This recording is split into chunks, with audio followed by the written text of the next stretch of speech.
Hello, Akanzyla. Welcome to this moment. I'm so glad to be in this moment, Mir.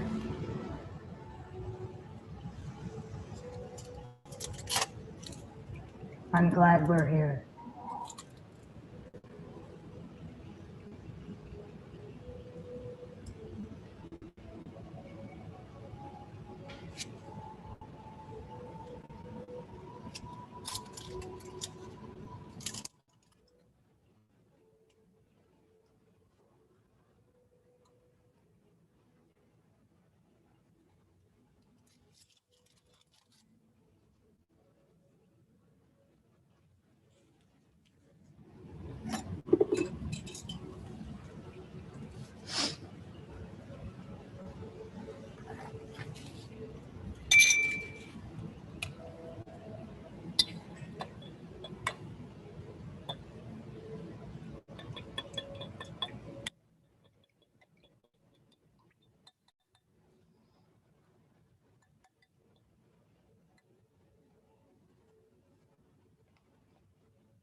Mir, can you remind me, what rhythm are we on right now?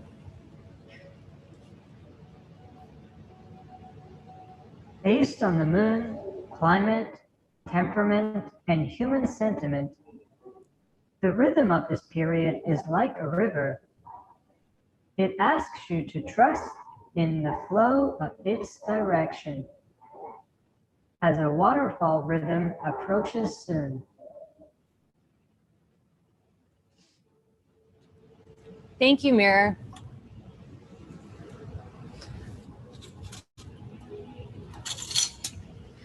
And Mir, what cycle are we on?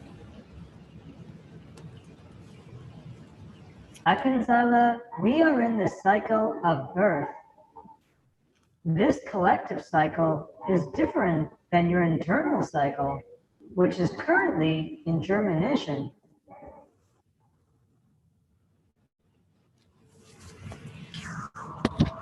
You may find some discord between these two.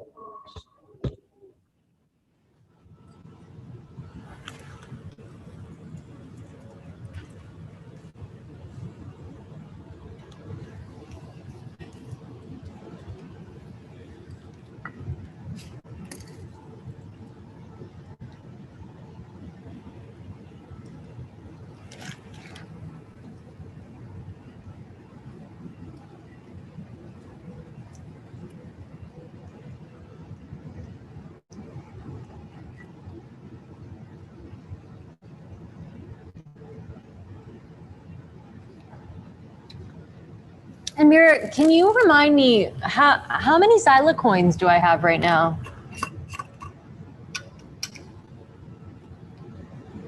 You have 1,121 coins. You have received 300 coins as part of your monthly migration care package.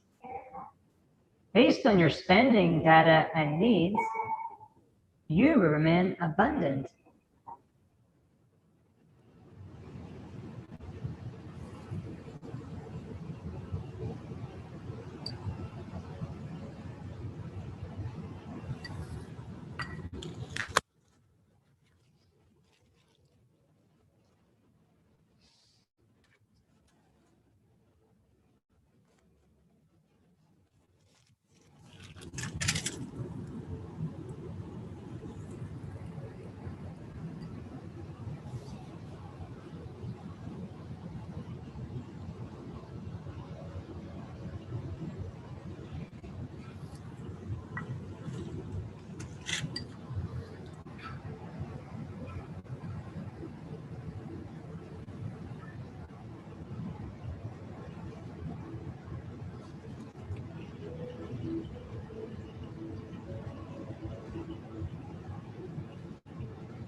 Akanzyla, your friend and sister in this world, Seema, is acknowledging how you are holding on to the traditions from the motherland, but you are also remixing these traditions in the way you rap for sari.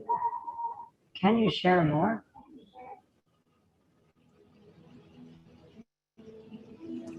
The sari was given to me by my mother before I left India 5 sun cycles ago. Unfortunately, she wasn't able to relocate due to her health. And I got chosen in the lottery to make my way to Turtle Island in a relocation and settlement process because India currently is not habitable, or the part of India that we were from, which is Rajkot. And when she gave me this fabric, she told me that it's something that I can lay my dreams into and that I can play with. And it's the textiles and it is the stories that are woven into the textile that matters. But there are infinite ways to fold it. And so since she gave me this blessing, I have tried new ways to fold this ancient technology.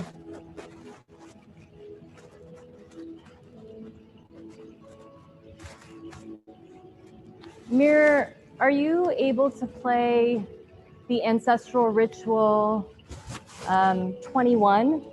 I think I really would love some guidance for this river rhythm and this birth cycle.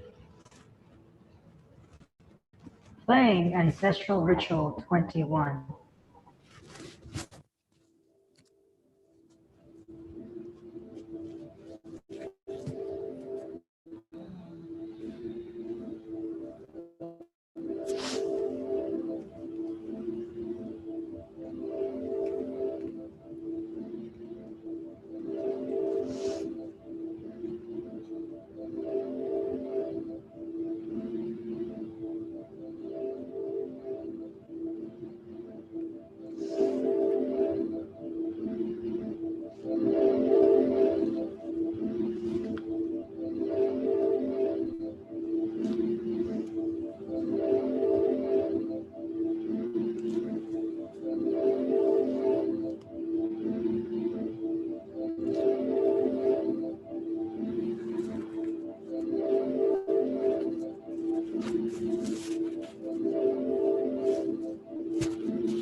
Separate to none, we are one. May we always return to the spirit of fun. Across oceans, rivers, and virtual spaces, we spread love and care to all places.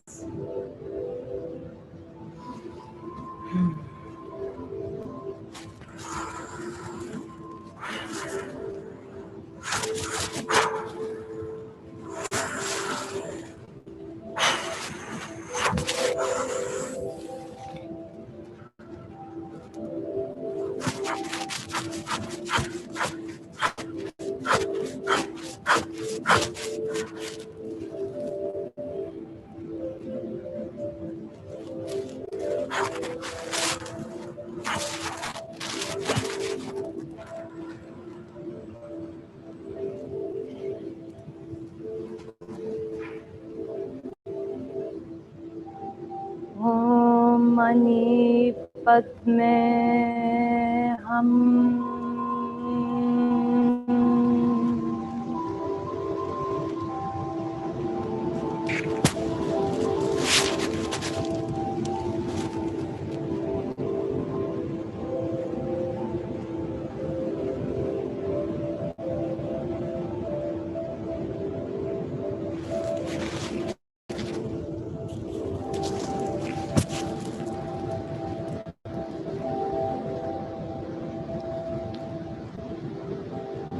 Separate to none, we are one. May we always find our way back to the spirit of fun.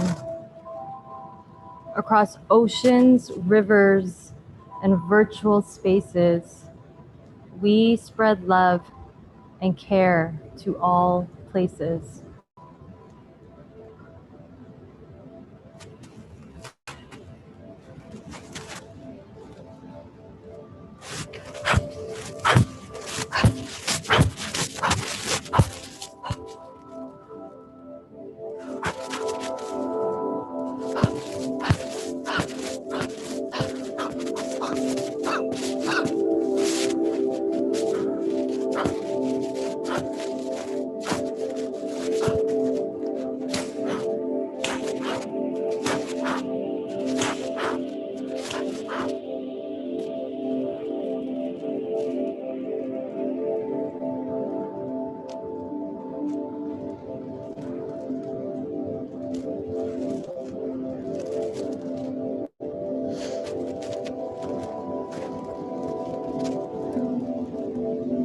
Om Mani Padme Hum.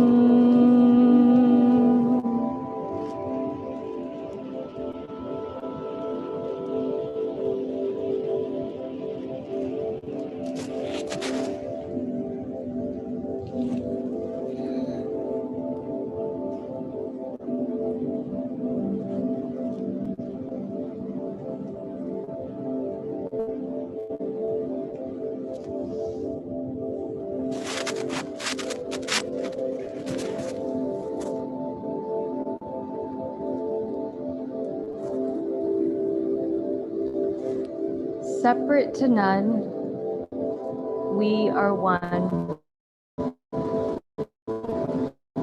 Across oceans, rivers, and virtual spaces,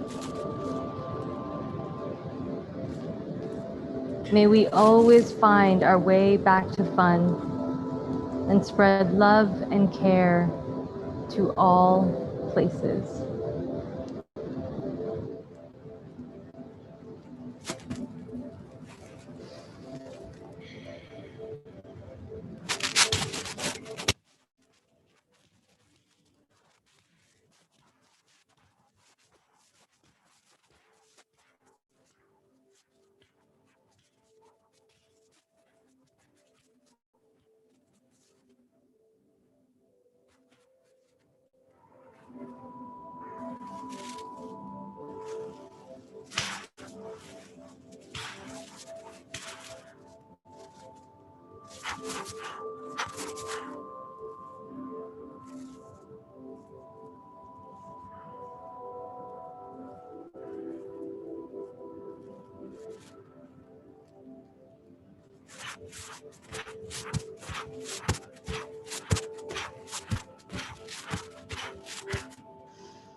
Om Mani Padme Hum.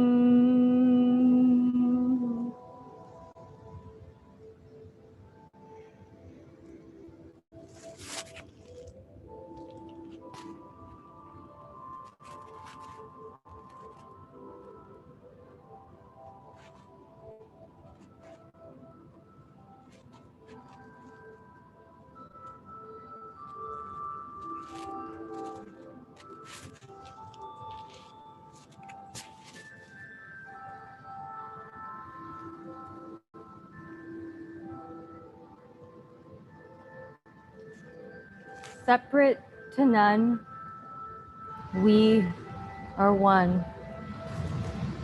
May we always find our way back to the spirit of fun. Across oceans, rivers, and virtual spaces, we spread love and care to all places.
Om Mani Padme Hum.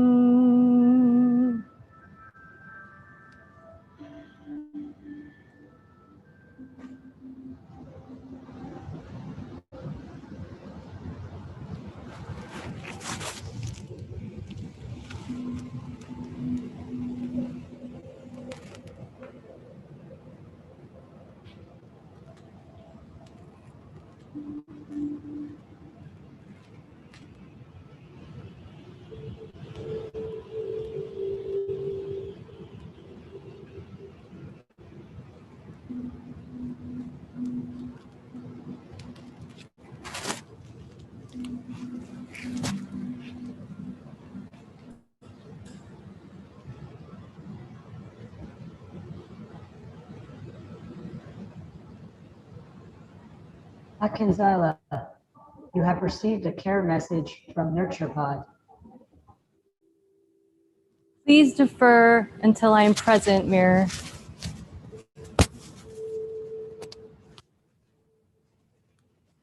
I will defer, Akanzyla.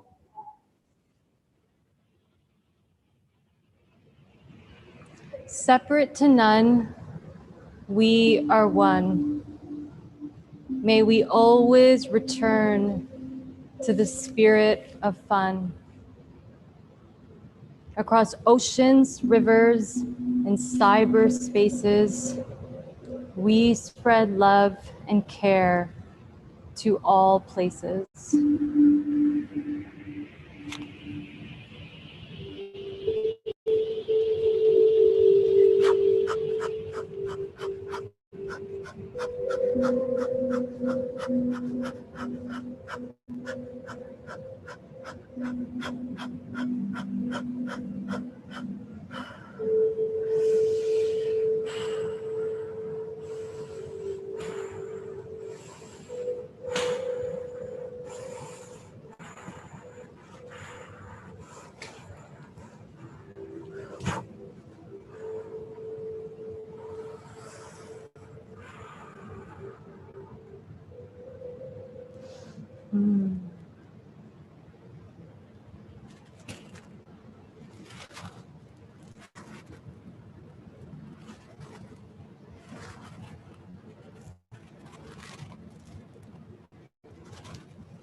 Om Mani Padme Hum.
Separate to none, we are one. May we always return to the spirit of fun. Across oceans, rivers, and cyber spaces, we spread love and care to all places.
Om Mani Padme Hum.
Separate to none, we are one.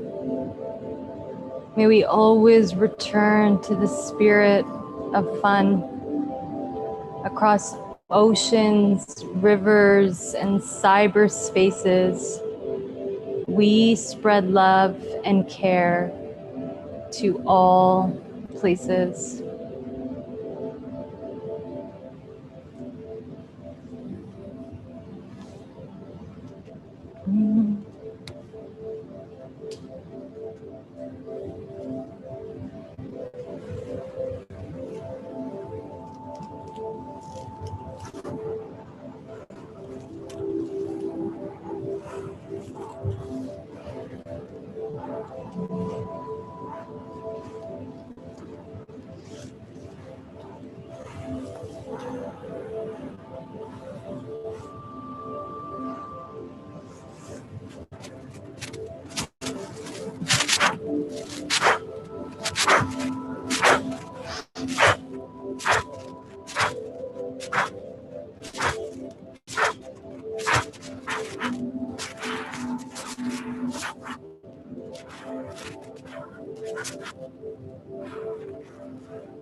Om Mani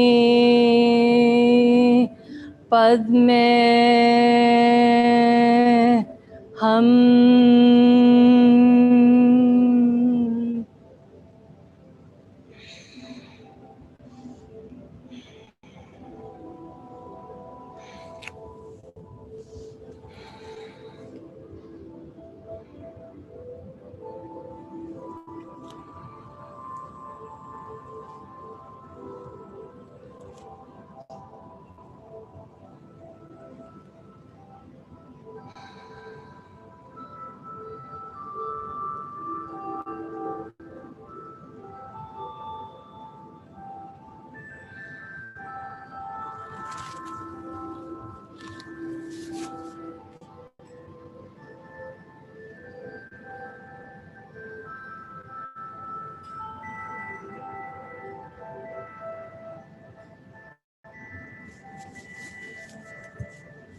Separate to none, we are one. May we always return to the spirit of fun. Across oceans, rivers, and cyber spaces, we spread love and care to all places.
Om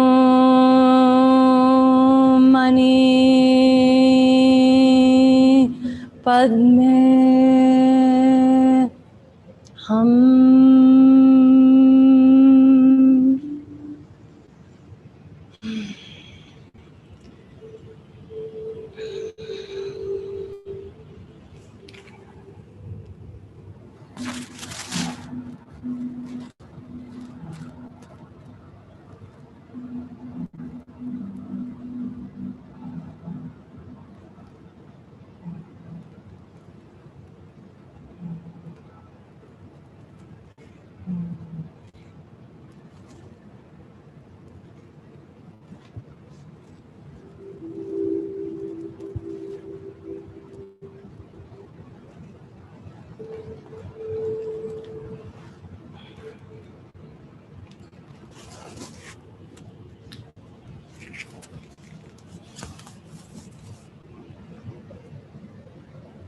Akanzyla, thank you for honoring your ancestors.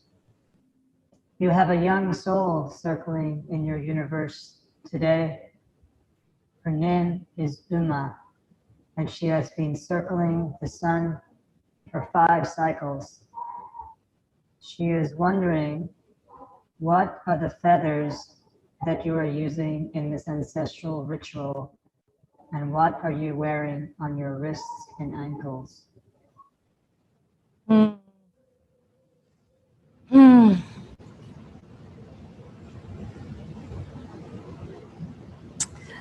These are from some of the last peacocks in India.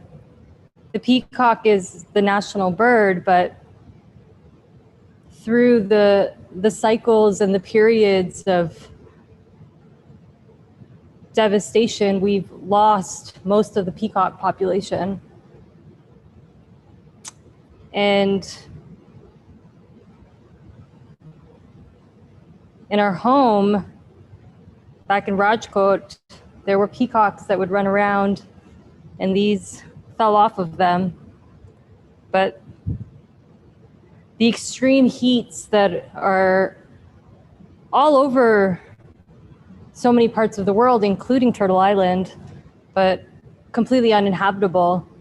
And so when I use the peacock feathers to remind myself of the commitment to the rewilding process.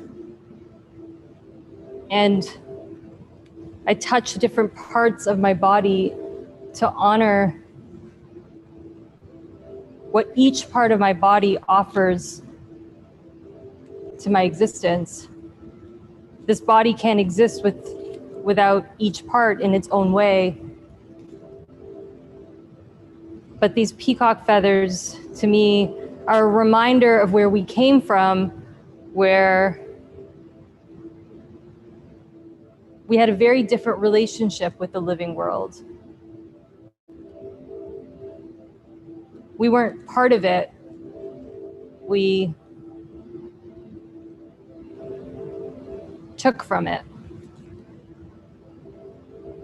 And so this is a symbol of coming back into relationship and of recognizing me as one species as part of an interconnected web of species. And these are my sensors, my well-being sensors. You'll see them everywhere. They're constantly taking in information that my mirror and my team of healers are able to come and reflect back to me what my well-being is like. And so I wear these sensors and I own my data. And this way I have support in the practice of caring for this body and caring for these plants and caring for this algae, because it is all picking up different types of information and knowledge that is in alignment with our well-being.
Mir, I would love to share some insights that came through that ritual. Would you record them in my digital consciousness? Yes, Akanzyla. Maybe before you write, I can share your care message from NurturePod.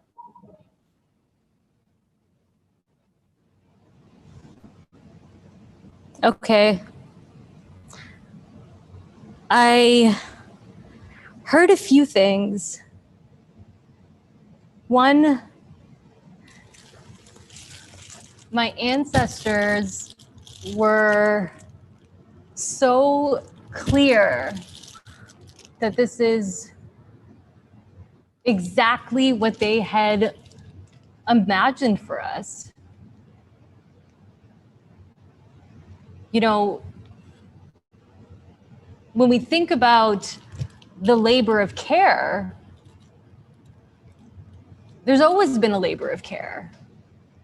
Anyone who is ever identified as a woman or embodies the feminine spirit, care is just a part of them. It's not new to care. But what they were saying was that care and the labor of care was always in conflict with survival. There was so much energy in the pursuit of survival. And after the revolution and in this process of rewilding and our commitment to collectivity, we have found a place to be in solidarity with each other's survival. And it lets us care in new ways. It has opened up all these ways to care with anything that breathes, anything that has a breath. There's an opportunity to offer care. There's an opportunity to see and support each other in this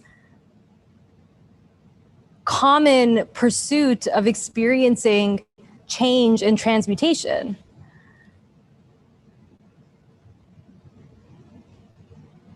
You know, before,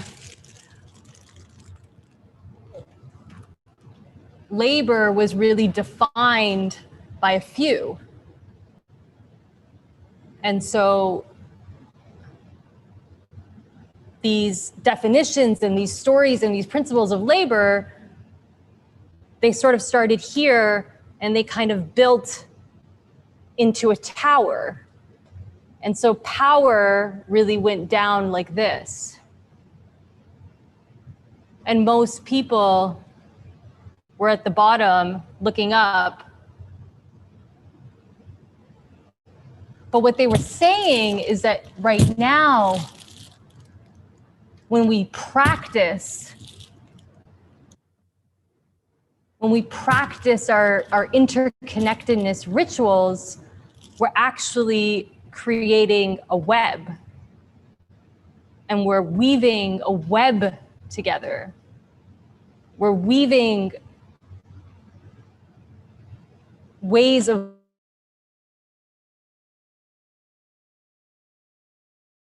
emanates up. And so they were saying this is exactly what they imagined. This is what they wanted, to just see ourselves as part of the web and to reshape our relationship with labor as an exploration of what can we do together.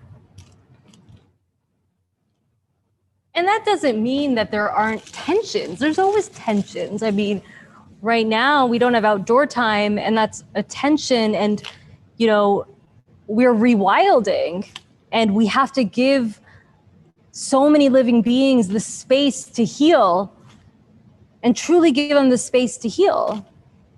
The soil and the trees and the rabbits and the rivers, they need to heal, and we have to give them that space to heal. And that is not easy. But when we connect ourselves to the continuum of existence, when we know we are part of a web, it all makes sense. And they were just really, really thrilled that we came here, because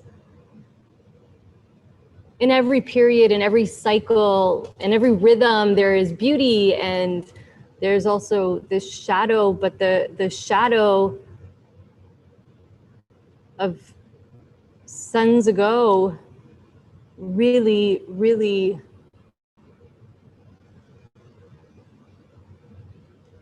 violated their safety and their capacity to care, because they were chasing their survival.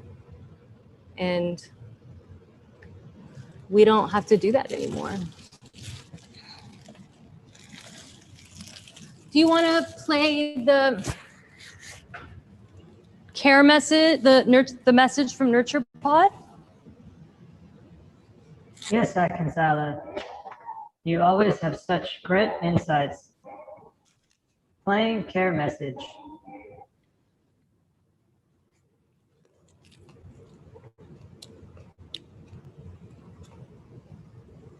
Hey Zila, how's it going, sister?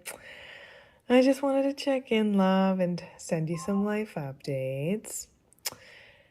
Kinsey's had a brutal stomach ache, man. Probably from all the algae. And he's also been having these nightmares about us dying from carbon dioxide levels ever since I made him do an oxygen pump. Honestly, like, how did we even get here? I know. Thinking about it is not good for my soul, but like, especially when the old world is a click away. Somehow we just spiraled downhill so hard, so fast. By the way, I hope that your mirror reminded you to consent to them attending that virtual museum trip. I can't even express how badly I want them to understand the history of this place and everything it's been through. Like, they have like 300 questions about 2035. I don't know. How am I supposed to even begin to paint a picture? Anyways, we all need to make this happen, okay? In other news, Raima has been teething, poor thing, and getting up at all hours, just like moaning and crying. I don't know, the teething is never ending. Anyways, I'm just giving you a heads up so that, when we do our switchover in a few moons, you're like mentally prepared. Yeah, mentally prepared for the sleep deprivation too, I guess. I can't wait to see how Algae Baby 222 is coming along. I've like doused it in love. So hopefully I'll be able to fabricate some earrings. I'm not holding my breath, but I have a good feeling about it. And what else? Adeliaphis was saying that we should take the co-kids from our Nurture Pod to that meta event playground thing. What do you think? I think it's a brilliant idea. Like, they need to interact with other real kids, right? Like IRL. By the way, I wanted to ask you, I've been collecting some vintage written paper literature that's like, impossible to find these days. My mom used to love Bell Hooks's book, All About Love. Remember that one from like 2000s? Do you know where I can get a copy? I feel like you had one, but maybe I'm misremembering. I can't remember. Anyways, let me know if you have one or if you have any ideas. Oh my God, I just realized this message is turning into a podcast. I'm so sorry. It's so long. I just want to say I'm so glad we're doing this Nurture Pod thing together. Did you ever think 5 sun cycles ago when we were randomly matched that we'd be in it this deep together? The best. Okay. Sending you love. Hit me back when you have a chance. And good luck with the teething, kiddo. Bye.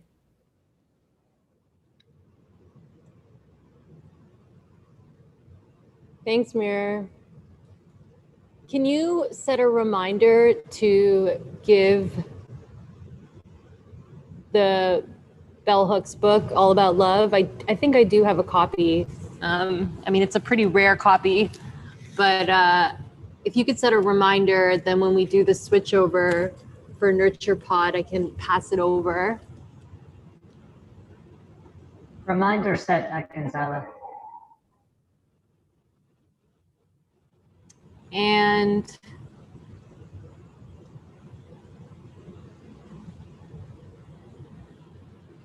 yeah, I just want to send the pod a really big hug. I know like the teething is not easy, and everyone's putting in some late nights.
Mirror, can you remind me, when do I have outdoor time next?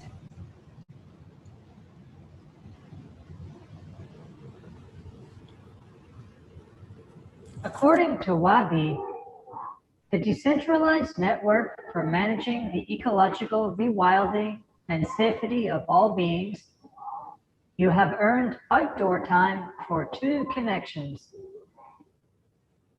Given the temperature of 55 degrees Celsius with intervening microswarms, it is advised you book this allotment at a later date.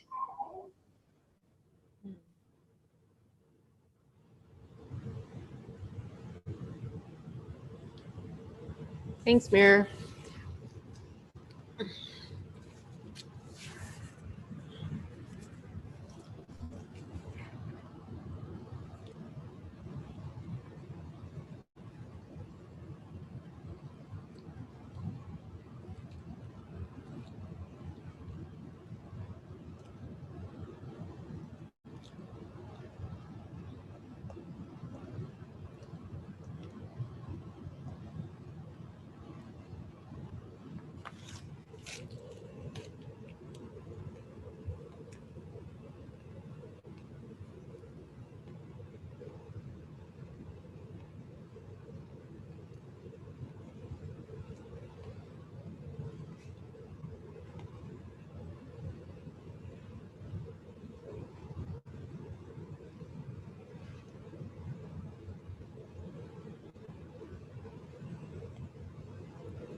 Mirror, I've been studying the revolution of 2035, and I was wondering, can you remind me who led the land back movement?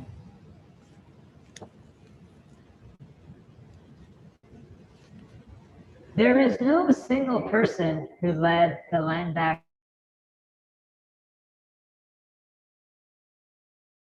collective power. It began with the unwavering determination, conviction, and love of this land held by First Nations, Inuit, and Métis people all over the country.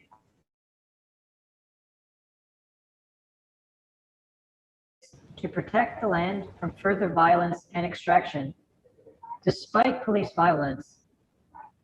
We don't operate that way anymore because we all protect the land. We are part of the land as much as it is part of us.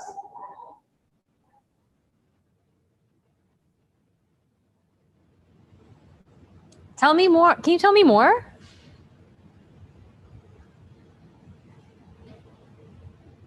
Yes, their actions were met in deep solidarity from Black communities, racialized and queer communities.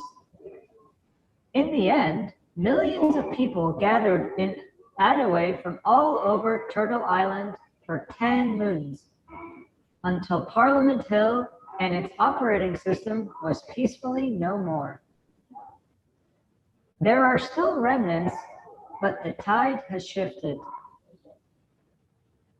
Since then, we have been nurturing decentralized, decolonial ways of being. We are all in the process of rewilding.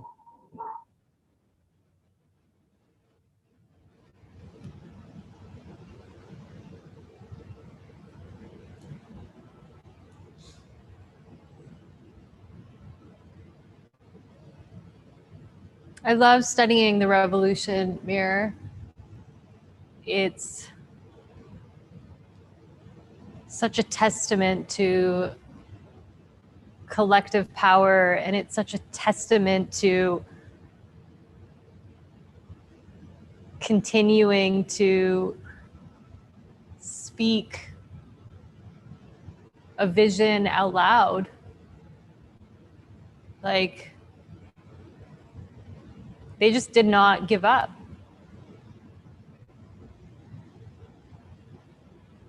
And knew and really held this like essence of like who we could be. Because for so many, that's who they already were. It wasn't like something new, it was actually a return. Because there's just this mess that happened in between. Where somehow it was like being in these bodies meant having dominion.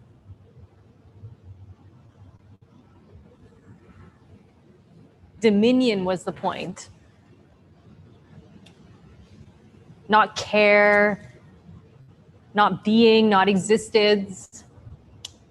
I don't know, we don't even, I was reading actually how like everything was about this like idea of success.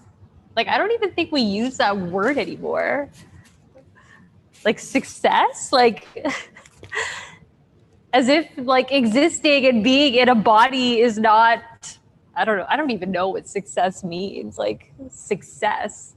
But everything was, it seemed like in all of that literature, like everything was about success.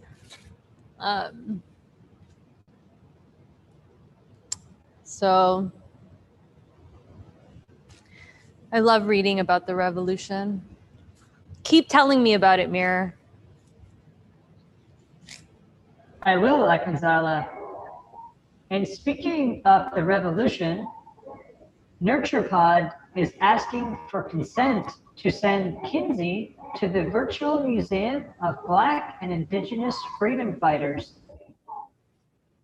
Please respond with either yes, exclamation mark, yes, and, or can we have a conversation? Please respond to NurturePod with yes, exclamation mark. I mean, as Seema said, the kids, Kinsey has about 300 questions about the revolution, so.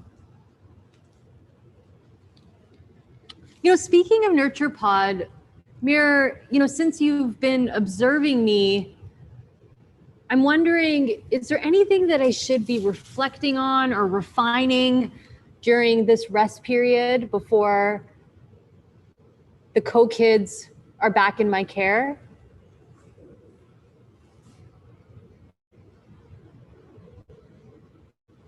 You have come into your parenting, Akanzyla. Your mother healed and broke chains of oppression, as did her mother, as will you, and as will your co-kids. The more interconnected you are with living beings, as a living being, the more you pass on healing to your co-kids. Raima and Kinsey know this. You could do more work to maintain the gentle structures your NurturePod have shipped for the co-kids' health. I know you don't love that, but it is part of respecting everyone's contribution.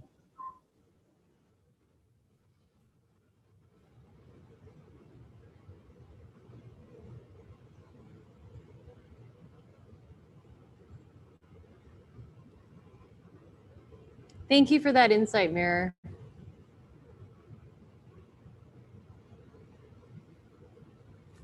You give them your presence, and that is what matters.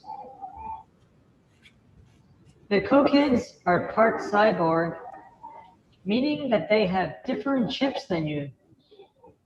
So you must accept that there is part of the metaverse they understand that you might never. Can you accept this? It's not an easy thing to accept, but I'm trying.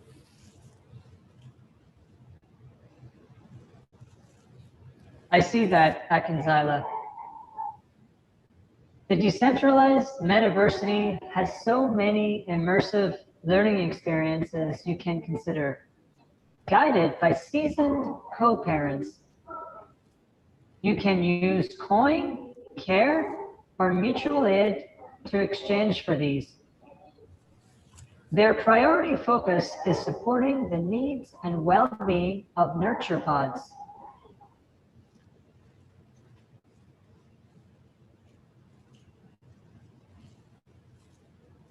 I feel so supported in how much guidance is available to us and how we can exchange knowledge with each other.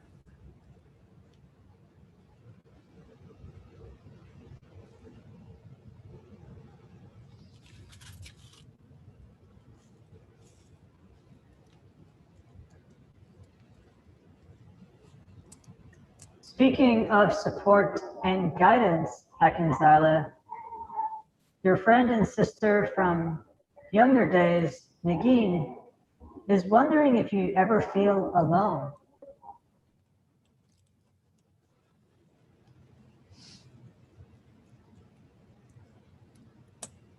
Thanks for that question, sister.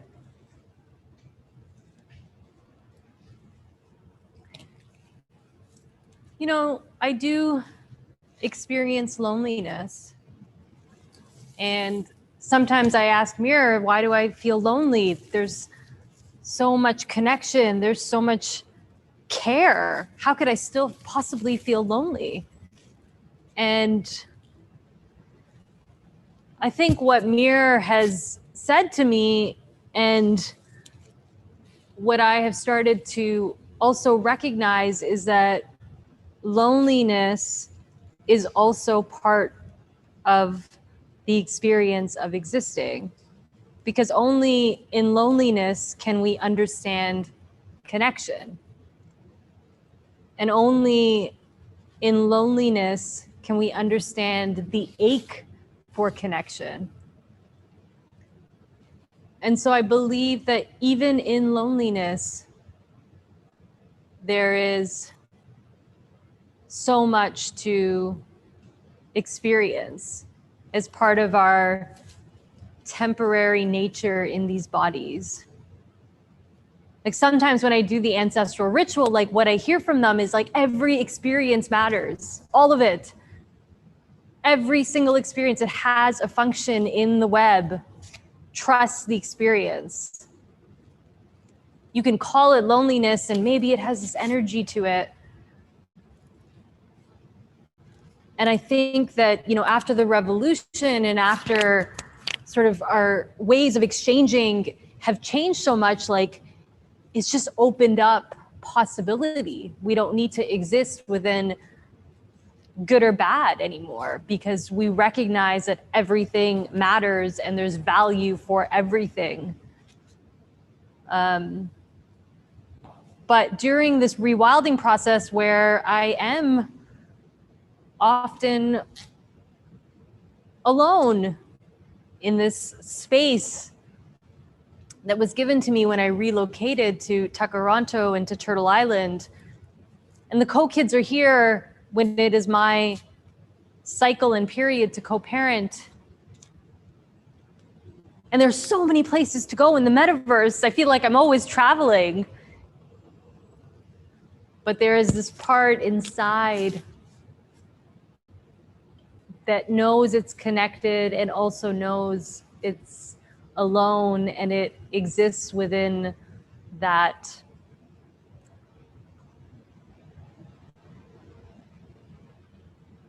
I don't know, I don't want to say the word tension, but that mirror of each other. For one to exist, the other has to. Some kind of law of this expansive universe. So I think what is so reassuring is that we're so committed to finding all the ways to not feel alone and to think about what are structures that might serve us now, and then we have to dismantle them because they don't serve us anymore. To continually think about how to move through waves of loneliness and connection and interconnection.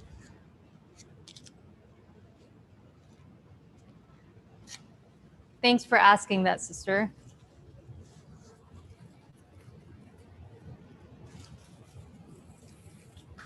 Akanzyla, you mentioned exchanging coin. Your fellow co-parent and grit futurist, Mach 3.0, is asking about how he can deposit coin. Can you share where to support your Zyla coin?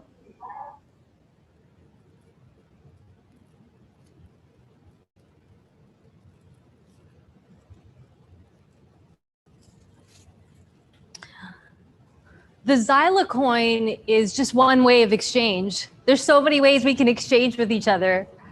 The Zyla coin is actually to give me the opportunity to explore the metaverse and really be with like the creativity of all beings. And so that's sometimes why I use Zyla coin, but we can also exchange care and we can exchange knowledge and we can exchange, you know, right now I'm making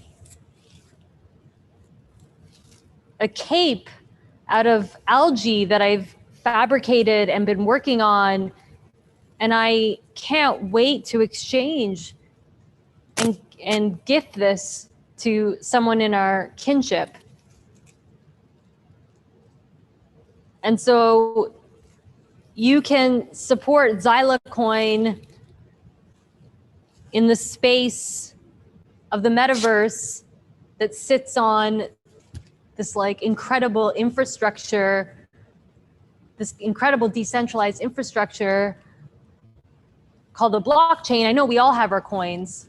And so Mirror, maybe you can send them my space in the metaverse if there is a desire to support my coin.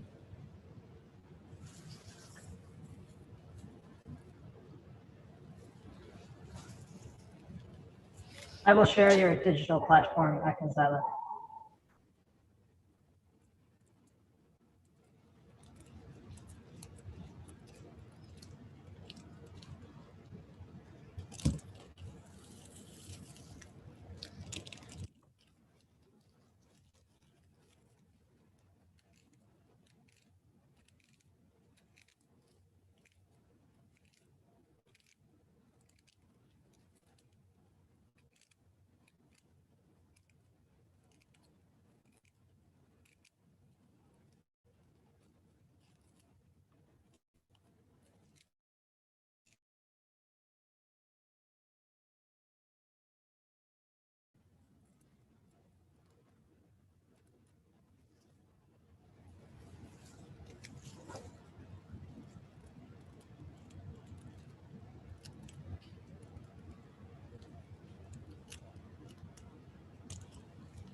Akanzyla, two of your cosmic co-creators in your nurture pod, Temwa and Fatima, are asking, what is your relationship to the color purple?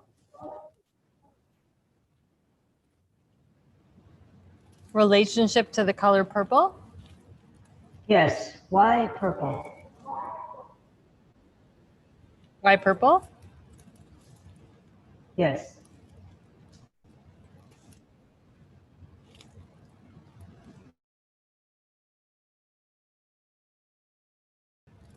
It's not always purple. I try to take some time during the cycles and to the rhythms to really identify what is the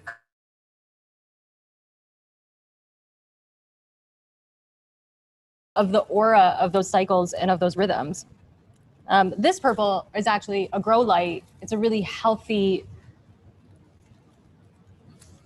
frequency for the plants. They love the purple. But for me, color is one way to bring the internal external. And the internal is always changing. With every rhythm, with every cycle, with every breath, it's changing. And what are ways we can use the land and all of our canvases to make that visible, to make it seen, so we can understand where we're at and our kinships can understand where we're at. Because all of these things that we bring from the internal to the external, they just are these touch points where we get to use them to find ways to like connect with each other and care in more in ways that are so specific. And so purple is right now, but it's not always. But these beautiful plant aunties and uncles, my plant aunties, they seem to love purple. They drink up purple.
Akanzyla, you have a message from one of the first people you made friends with when you came to Turtle Island.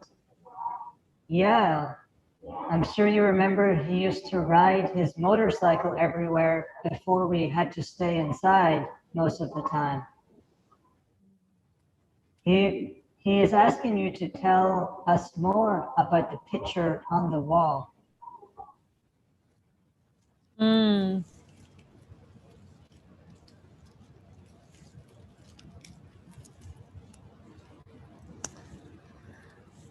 That picture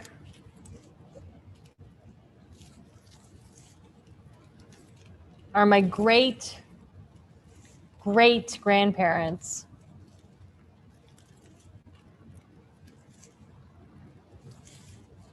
I obviously never met them, but I hold them there. We rarely print out pictures anymore. And so this is one that's been held really sacredly and passed down. But I hold them there because I see myself as the manifestation of them. And when I practice ancestral rituals, I'm trying to bring in their spirit into the space.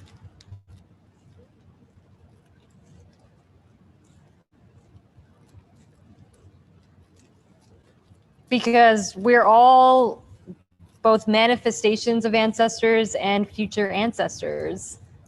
And we're sandwiched between them. We are fulfilling roles, fulfilling dreams, and then creating new dreams.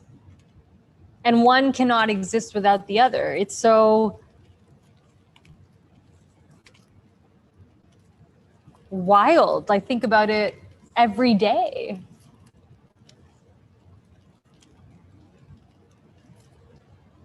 That our existence is on an infinite continuum of existence, just changing and morphing into new manifestations of these energies that have a role in the interconnected web.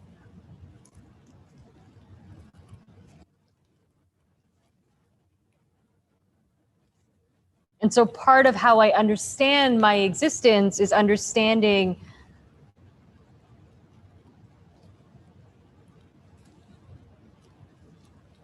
what is the nature of this infinite continuum that I am part of, and hold and occupy a space within that continuum. And it not only guides me to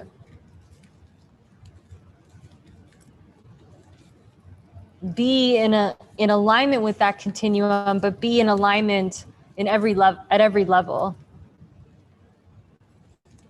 And when things get challenging, that's where I find solace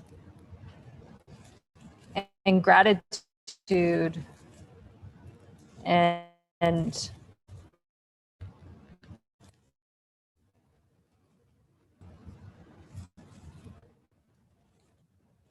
beyond this language.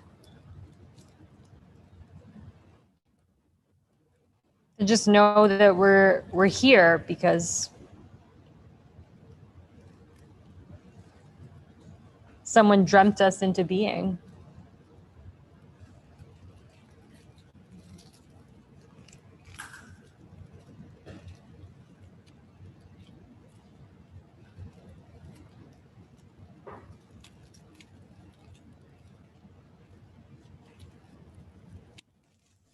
Akanzyla, CO2 levels have reached potentially dangerous levels Please use your breath companion to fill up and connect with plant babies 427, 328, and 212.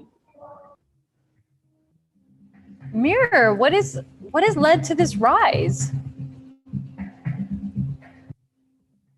It is not clear, but it may be the after effects stress over 60 sun cycles of trash accumulation. Back then, most things were not circular.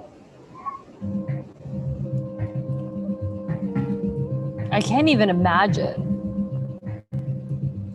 I can't even imagine that we created so much, what did you call it, trash? Trash accumulation.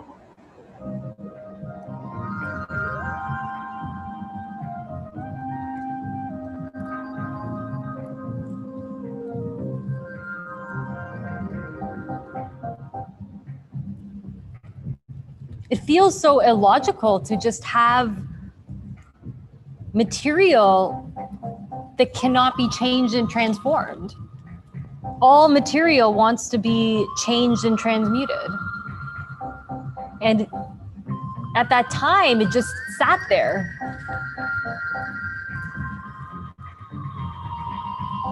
Stagnant. These materials that, like us, are just in a process of change and transmutation. And they just sat and accumulated. And like, what must that have done for the people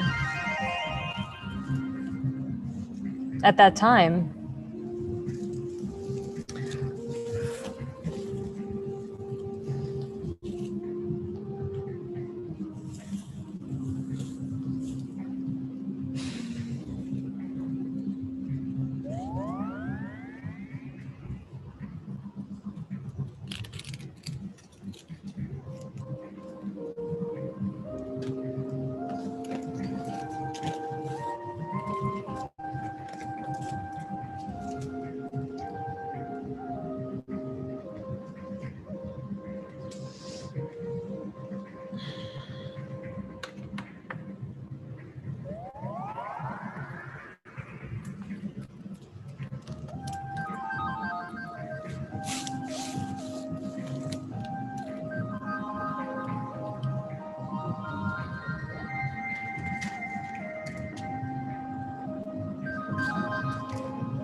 I'm ready to begin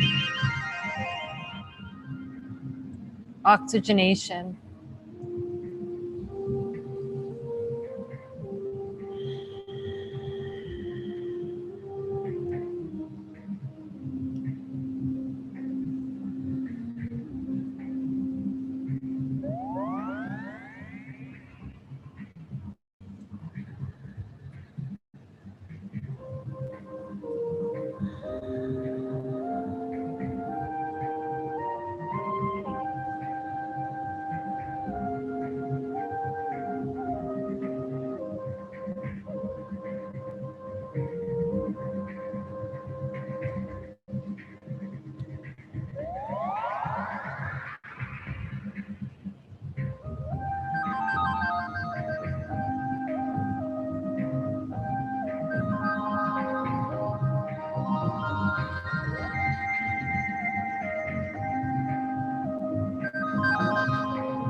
Akanzyla, thank you for being such a good companion to your plant babies.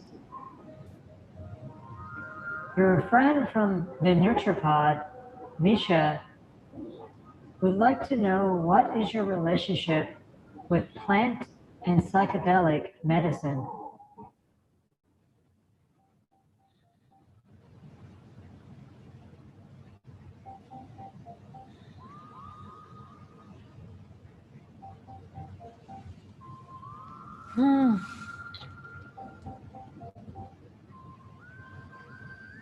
Thank you for that question.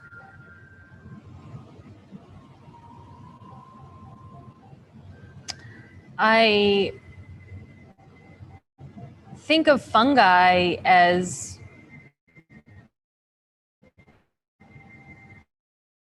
my family. I can't imagine existing without fungi. Misha, I know you know this, obviously. We've talked about this so many times in Nurture Pod, but fungi are the oldest species of existence, or at least what we call that. They, when we say ancestors, we sometimes think that that is a blood lineage, but it's not actually. It's any being, any living being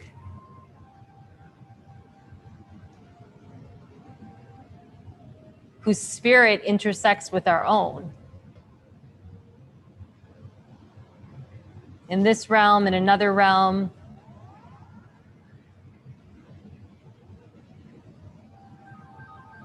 And when I think about what it means to be interconnected and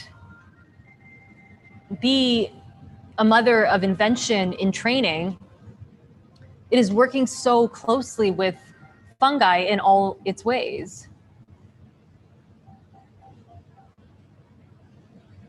Because, like myself,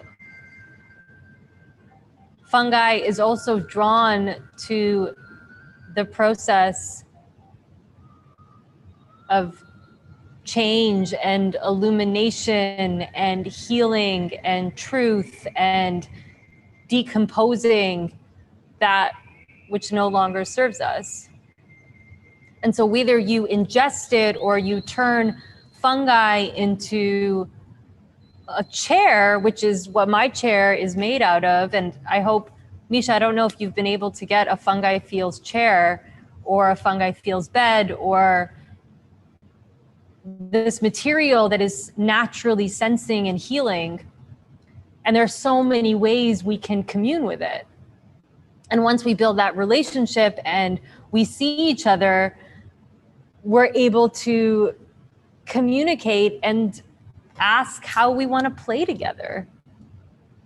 But there was this amazing moment, Misha, I don't know if you read this, like leading up to the revolution, where fungi played a major role. A major role to bring everything up to the surface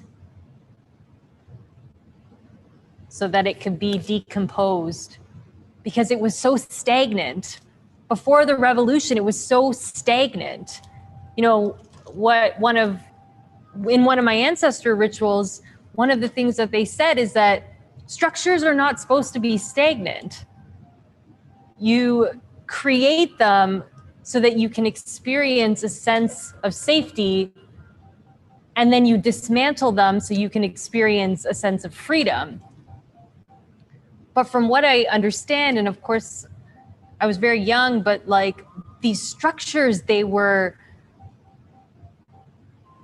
refused to change and evolve. They kept our ancestors really stuck.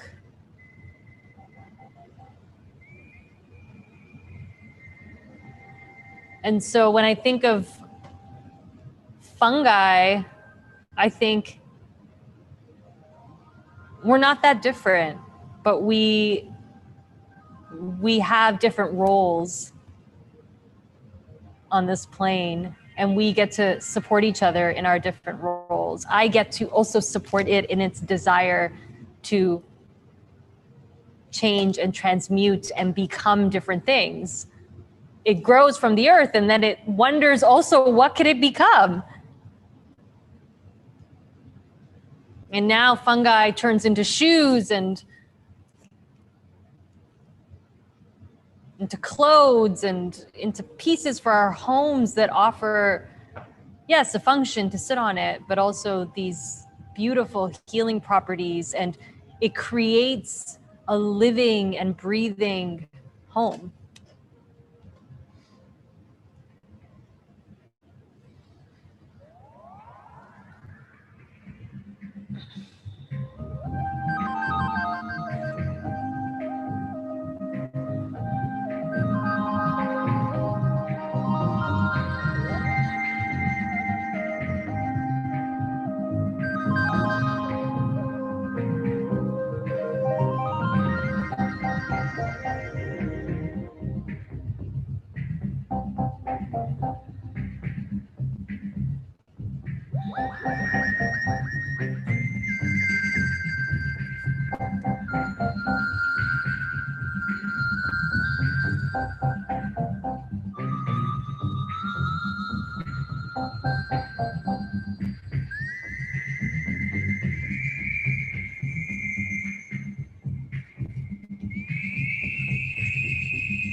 Akanzyla, thank you for being such a good companion to your plant babies. You have received a care message from kinships.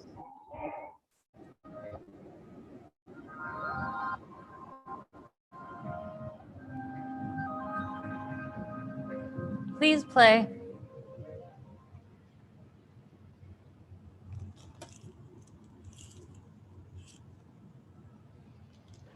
Greetings, sister.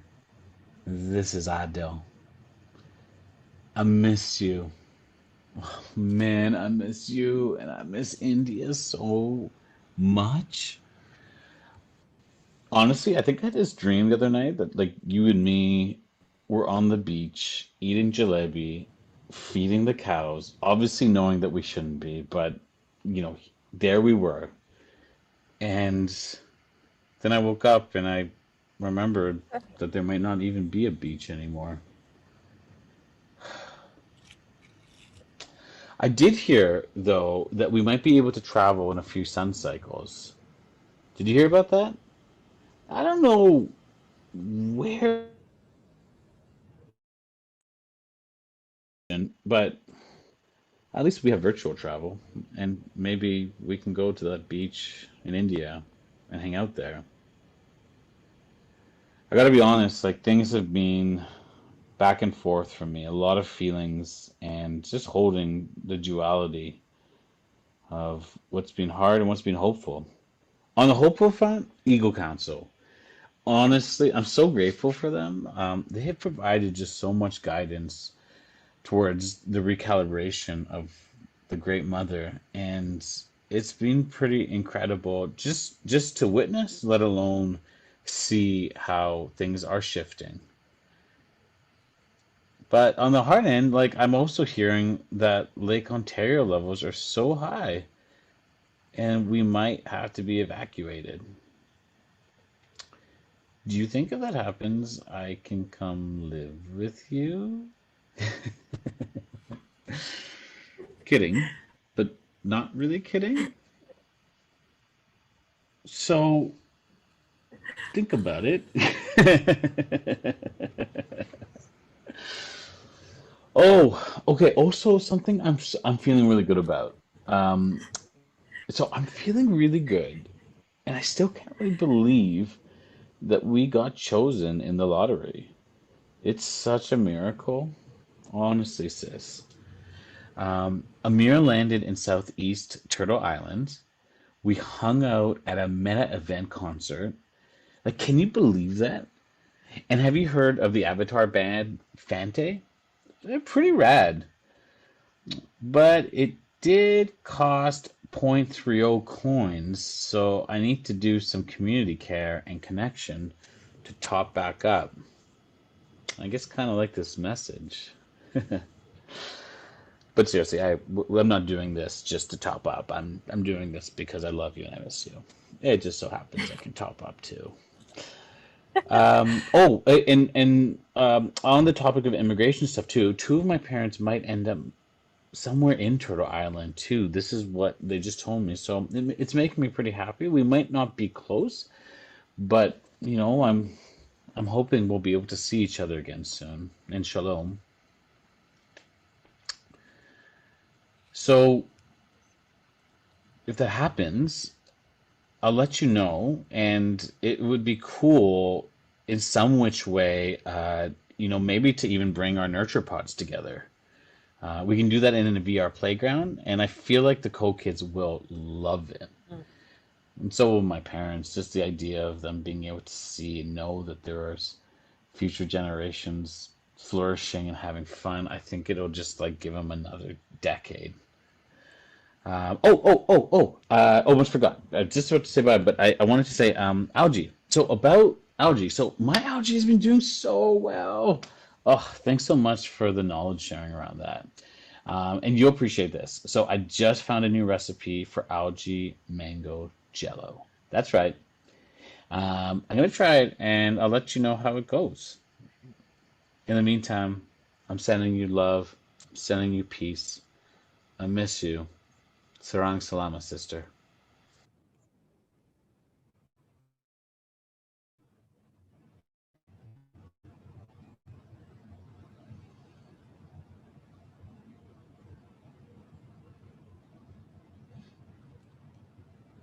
Thank you, Mira. Please send Adil one of those high fives where they can feel it on their hand.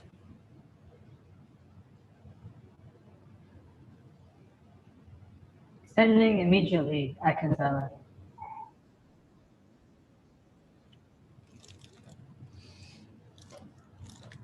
In return to these plant aunties, I wanna play them a song.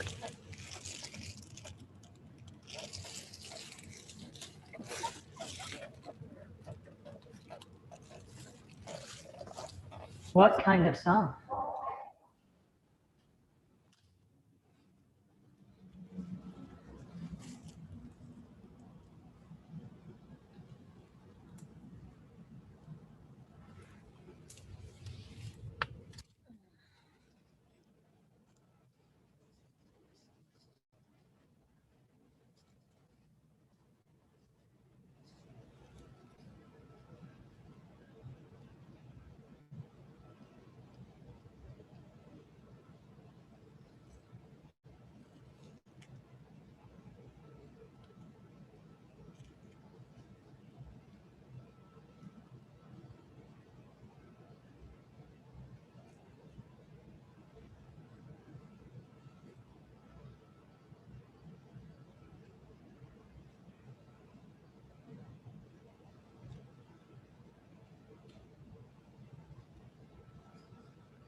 I know how much you value love.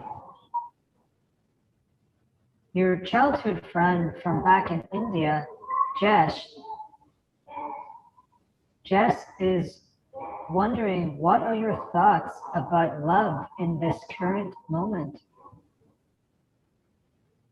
About love? Yes, love in 2050.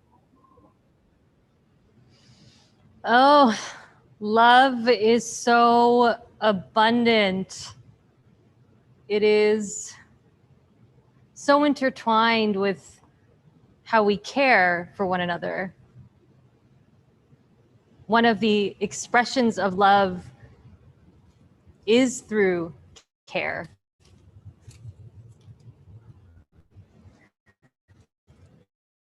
But one of the key understanding how needs to be cared for.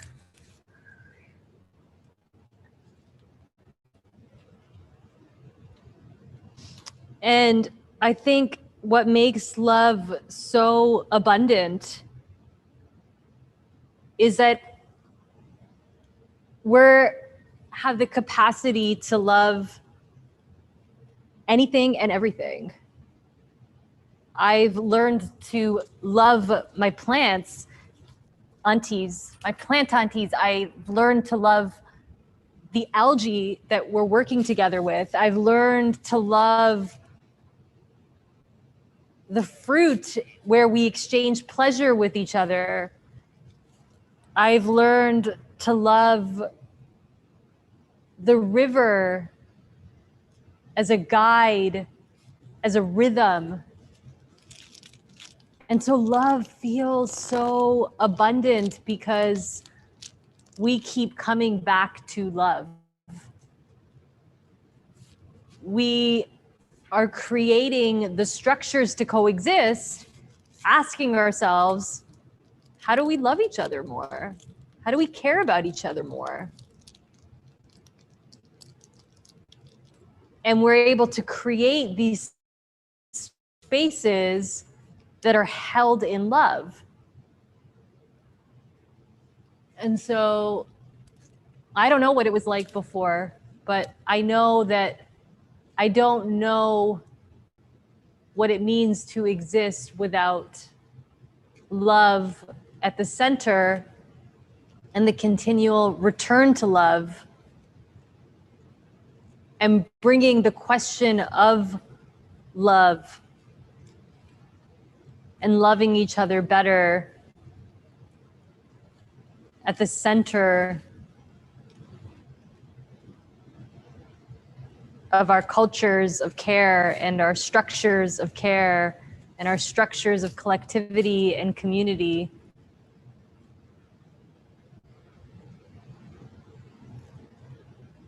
There's a lot of love that's holding us, and that love has always been there because the great mother is love. We only know love because there is a great mother. They are the embodiment of love, of which we are all created from and then continue to learn and embody in new ways.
Mir, I'd like to send a care message to Mianka. Bianca, I am listening. Hi, Mimi. I am thinking about you right now, and I just want to say thank you so much for all of the lives and the immersives that you've done on teaching us how to really build a relationship with algae. And especially like with those water efficient methods, because my water rations are a little low this month. And so learning to like build this relationship and ensuring that it's thriving, but being able to manage water rations and feed myself and also contribute to the co-op. And now I'm learning how to turn algae into these like materials. And this is the first one that I'm working with. And so much of it is because of you. And being able to feed myself like such, nourishing nutrients, like makes me feel really strong during this rewilding process. I am a little bummed about the rising CO2 levels, but I trust our elders, and I know right now we're in a labor of trust. The labor that we have to do is to cultivate that trust to come back into a balance, to rewild ourselves and continue to really push up against the constraints that were put on to our ancestors for so many generations and the constraints that were put onto the living world, and find the shape that feels really good. And so I know I'm bummed about the CO2 levels, and I just did my oxygen pump, but I trust. And we should hang out in the metaverse sometime. I actually found this like incredible waterfall where you can feel the droplet on your back. It's pretty wild. So sending you a really tender hug and hope you're well. Bye.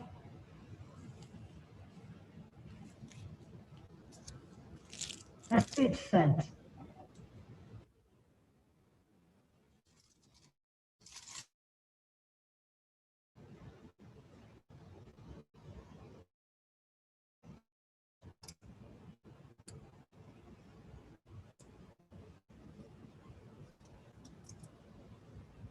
Akanzyla, this product has been selected for you. Skin Juice SPF 350 is on special offer for you. Protect your melanin. Would you like to use 0.12 coins for this?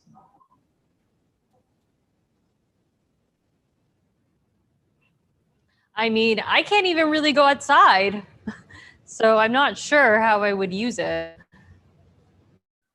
Is there any way we can turn off these announcements? Unfortunately, you don't have enough Xyla coins for that, but I can offer you some virtual learning suggestions to gain further support for your coin.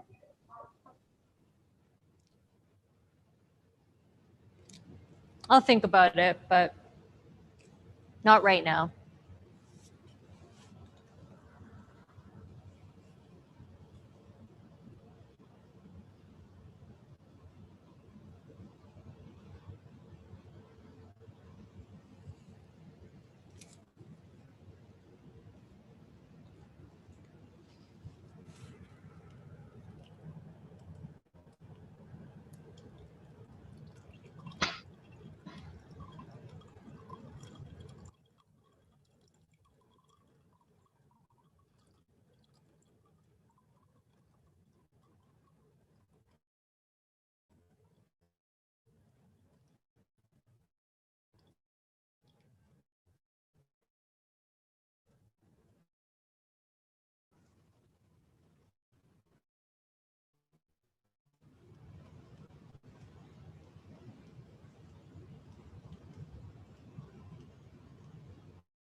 Akanzyla, fungi fields is sensing your anxiety and requesting you to sit to calm your nerves. What is going on?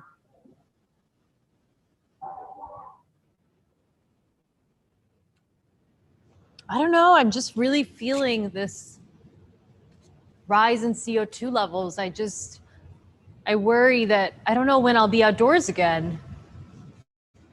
And sometimes I can like feel trapped. I have so much gratitude for it. And sometimes I can feel trapped in this body. And sometimes I feel trapped in the metaverse, even though it feels so real and it's not real and it's real. And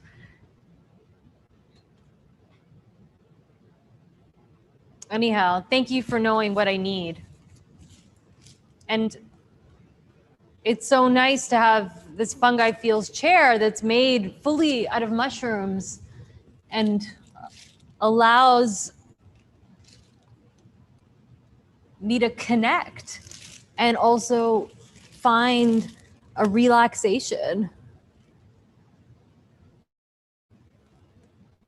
Akanzyla, the body with its healing properties.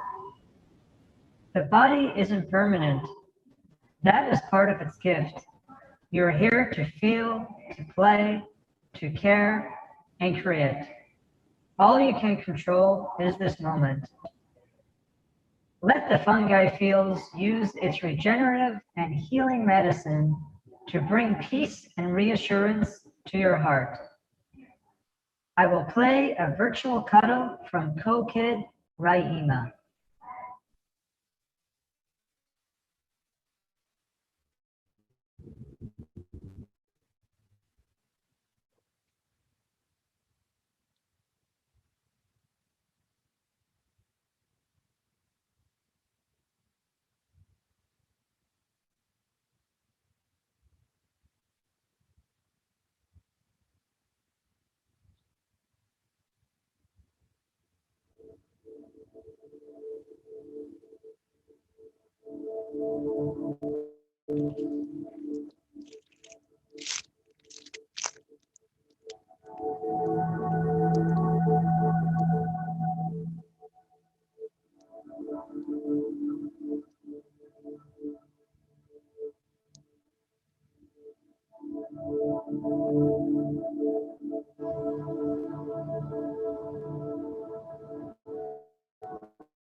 Akanzyla, you have received a care message from kinships.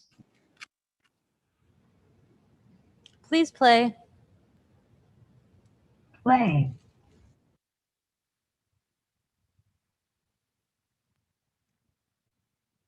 Hey, sister. Hope you're doing well. Just doing my check-ins. I think I've missed a few over the last few moons. I got kind of lost in this project I'm working on. I think I told you about it, but we're creating a new virtual world. I know, there's so many, but like, what's another one? This one is specifically for humans to be a plant. It's a plant-only world. And the only communication is through sensing. There's no like speaking in this world. It's just like gestures and touch and sensing. So we've basically captured the data of millions of plants so that when you're in the VR, you literally can feel the pulse of the plant. There's everything from blue indigos, cardinal flowers, and marigolds. And I think some of my team even got some extinct plants like orchids. So I'm pretty stoked on that, but like, oh my gosh, is it ever like around the clock work? Like I've been very behind on my self-care, which, has definitely impacted my health score. I got a call from my well-being guide yesterday saying that my sleep data has been poor for at least a few moon cycles, and they are putting me on this like 2-day mandatory rest, which is so nice. So nice. They even gave me this custom playlist that their AI made based on what my nervous system and gut bacteria finds pleasure in. They also sent me this like script to 3D print, which is like a concoction of psychedelic mushrooms with wildflowers to take on each rest day. Like I love how they care for us. It's so nice. What else is up? So we closed on my grandparents' cottage a few moons ago and handed the land back to the council.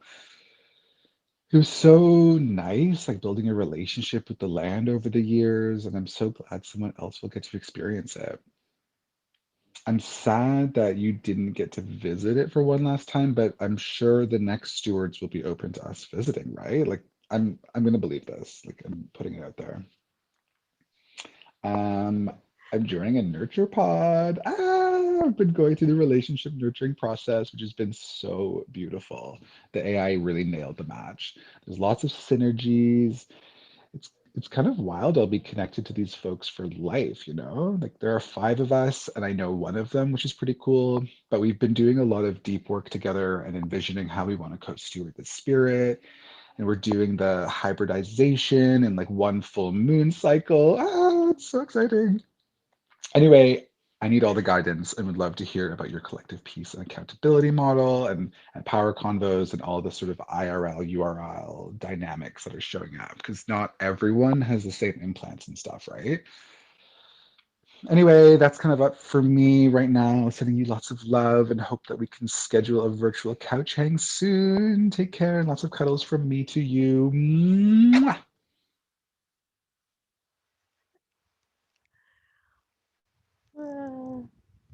Mir, can you align some space between me and Alex so that I can share and what I have learned from being part of a nurture pod? Yes, Akanzyla, I will find the time. Thank you.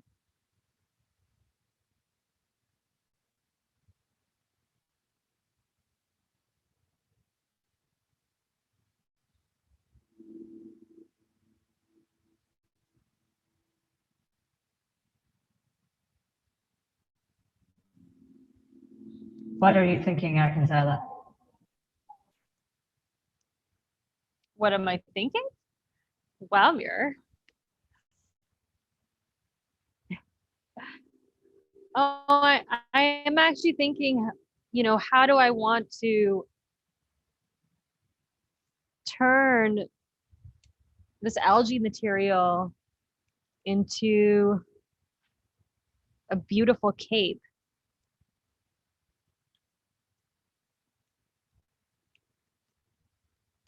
This is the first algae that I've been able to transmute into this gorgeous material.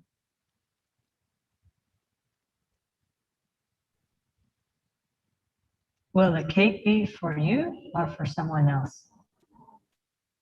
No, it'll be offered to a kinship.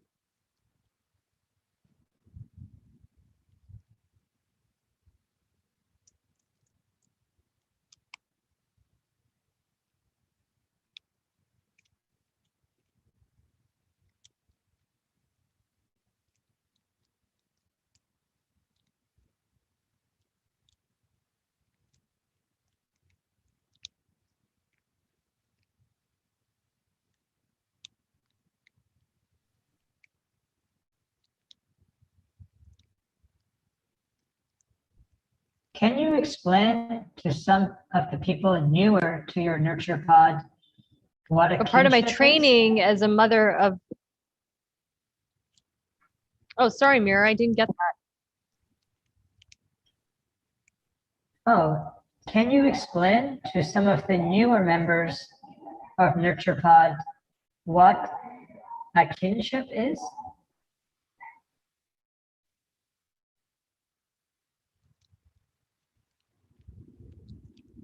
A kinship is a micro community. And these micro communities are part of one of community structures that have really shape how we coexist.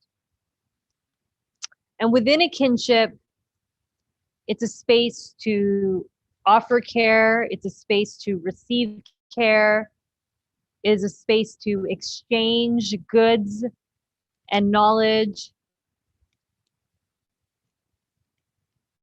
And it's really a support system. And it's also a place to play. And when I arrived in Takaranto, relocating as a climate refugee, as part of the settlement process, it was to integrate and allow me to really elevate all these community structures. And kinship is one of the community structures that I participate in. And we check in on each other and we spend quality time together. And we are aware of each other's needs. And we aim to meet those needs where we can in this beautiful reciprocal exchange. Knowing that, you know, my being cannot exist without their being.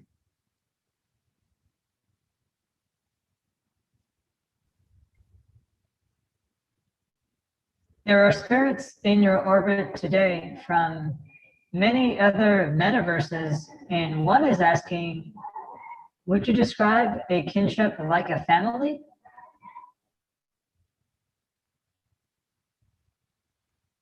I think that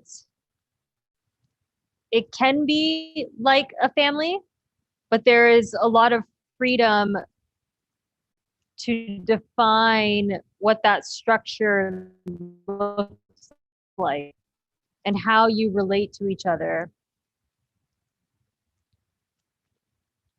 There's no single leader. There's fluid leadership, and everybody is sort of seen and valued for what their desires are, what their vocations are, what their spirit's role is, and how all of these spirits come together in these kinships. And they're like an organism. They're much more of an organism that's constantly shifting and shaping and taking new shapes as people's needs change. And there's a real desire to meet those needs and figure out the ways in which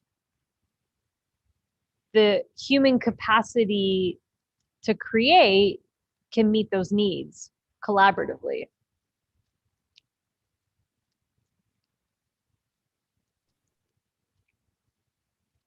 One of these travelers circling in your orbit today, Shazia, has asked, are plants and animals part of a kinship? And also, do members of a kinship formalize their membership in the group with any ritual?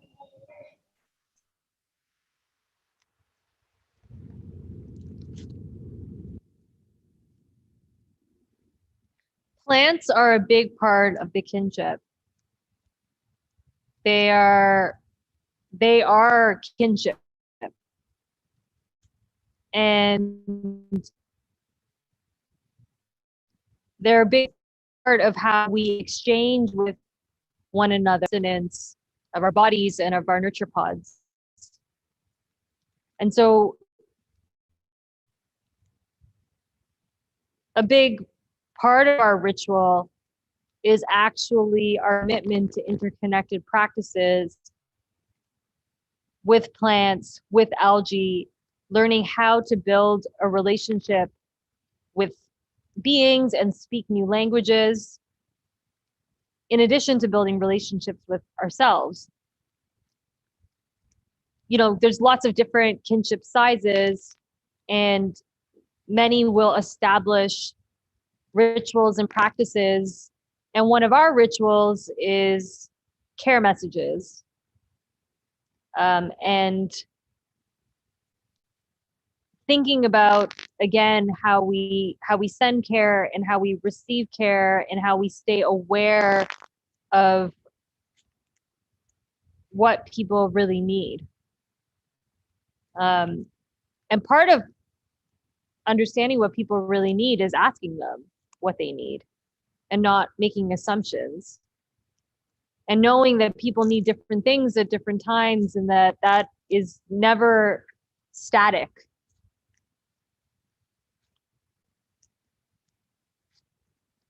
Sometimes kinships will also overlap with cooperatives, and so I'm part of a algae cooperative,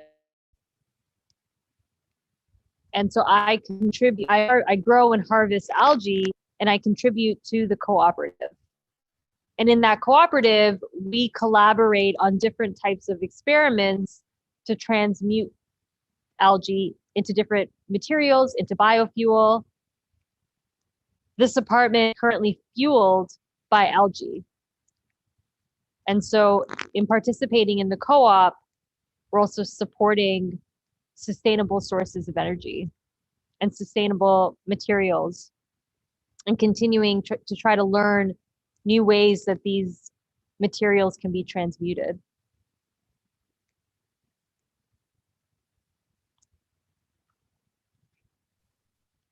Thank you for sharing, Akanzyla.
Akanzyla, I know it is almost time for your body ritual, but Chidiogo has asked if pets are part of this world.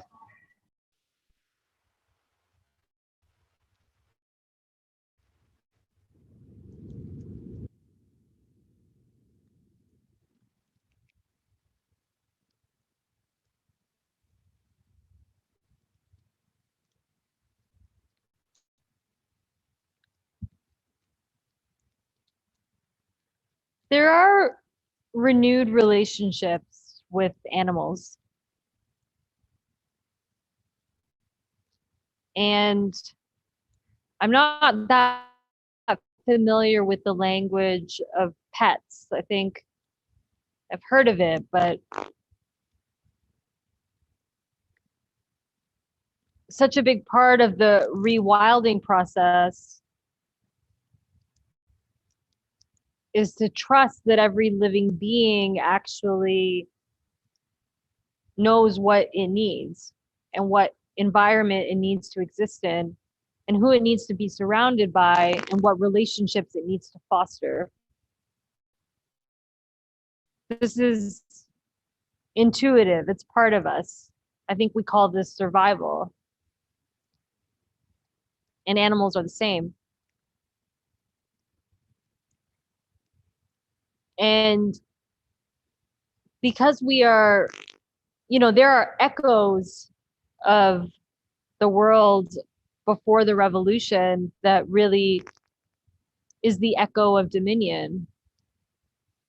And part of our relationship with animals was still rooted in dominion. Companionship and love and care, but also dominion. And so while there are spaces where animals have sanctuaries and are animal sanctuaries, and some of those animal sanctuaries overlap, especially because so many humans live in communes and eco-villages.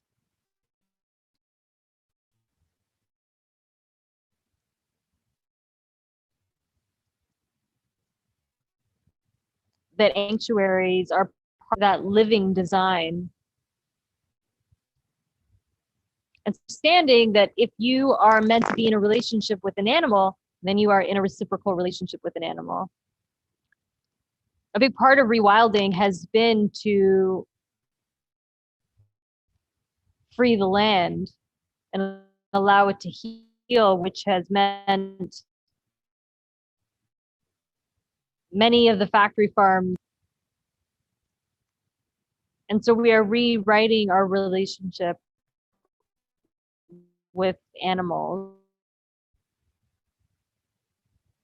and thinking about their desire and what it means to communicate in new ways to understand the environments they need to be in to flourish.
Akanzyla,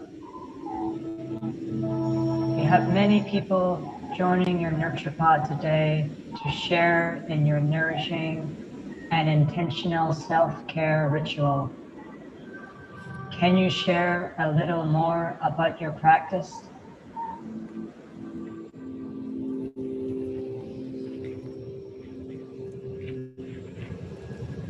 This is a practice that we've been experimenting with in the kinship and thinking about how to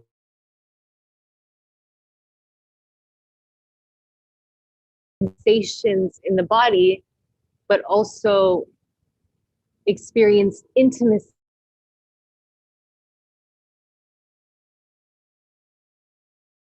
Co-living with. I co-live with plant aunties, and I co-live with algae babies, and I live with rocks. And what does it mean for us to experience intimacy together?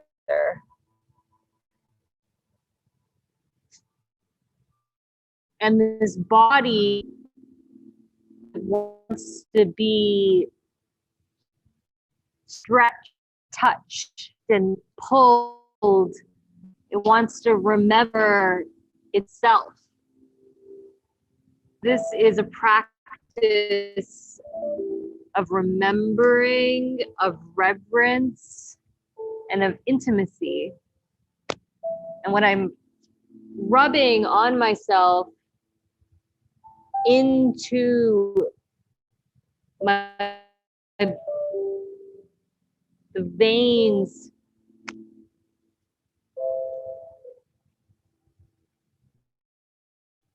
is soil and lavender and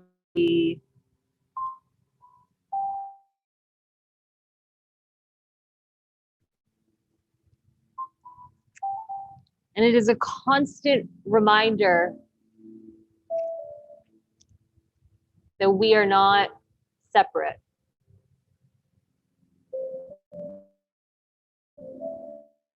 That any lingering ideas of separation are an illusion. And they are still lingering, and there are still echoes of it. Because we mentioned an entire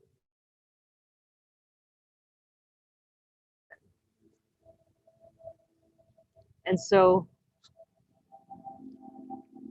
part of the practice of rewilding is coming into interconnection and finding new ways of being intimate and of recognizing that this spirit is in a body, but another spirit is in a plant auntie, and another spirit is in an algae.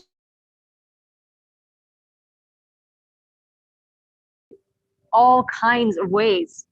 And so this is one way our spirits are playing with each other, are getting to know each other, are nourishing each other.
Akanzyla, thank you for caring for your body. It is your home, your portal, the place where memory nests. Joining you in your ritual today was fellow traveler who has recently arrived into Toronto from South Asia, Karine. Karine is asking about the plants behind you and is experiencing them as an altar and asking if plants are still living in this moment, in this time in which we exist, or have they been lost to time?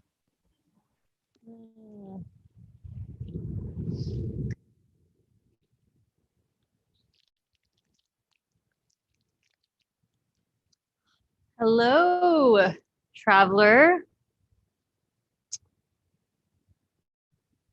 So, and a very important part of this time is the rewilding effort, because the plant and the land and the soil have gone through such tremendous amounts of trauma.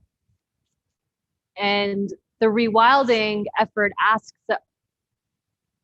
beings who are in human bodies to limit their current interactions with the outdoor world. And part of that is to create a healing space for plants to rewild. There were so many plants that were lost. And some native ones that we were able to capture are being nurtured indoors. And so it's every single person will have an indoor greenhouse. Like myself, these are my plant aunties and uncles. I am in a deep relationship with them. I'm co-living with them. And so many plants were lost, many trees were lost. But after the revolution, and after we created decentralized ways of organizing, the collective effort really became around rewilding. And so there are lots of spaces in Takaranto and all across Turtle Island that are turning into urban forests. And there's a huge priority. So many buildings are actually dilapidated. There were spurts of growth in the early 21st century, and a lot of that infrastructure didn't use sustainable materials and wanted to get things up really fast.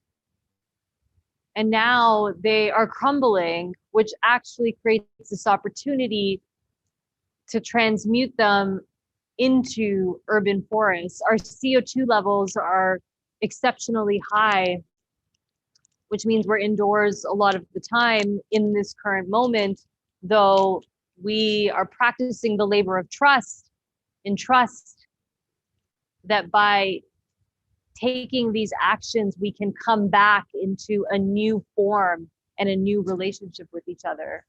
So many plants were lost, but part of the labor is to nurture and love and care for the plants in the way that I nurture, love, and care for myself, in the way that I nurture, love, and care for my kinships. It is just an extension of my nurture and care.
Mirror.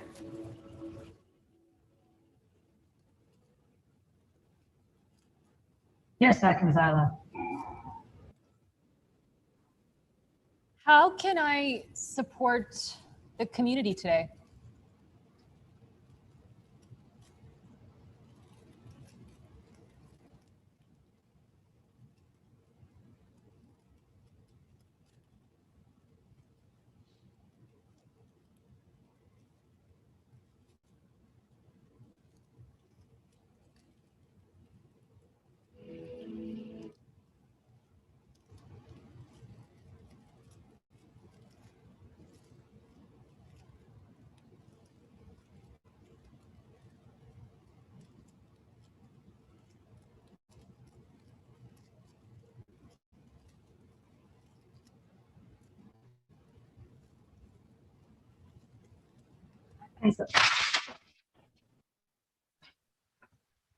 Akanzyla, the community has shared it needs support in finding a center in this physical reality, a digital detox of sorts.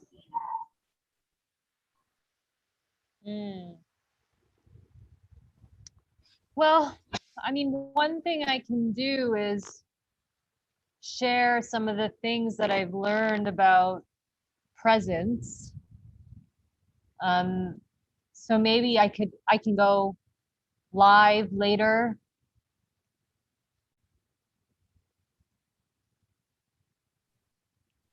When will you go live? I will go live when the sun begins to merge with the clouds and when the time feels like receptivity.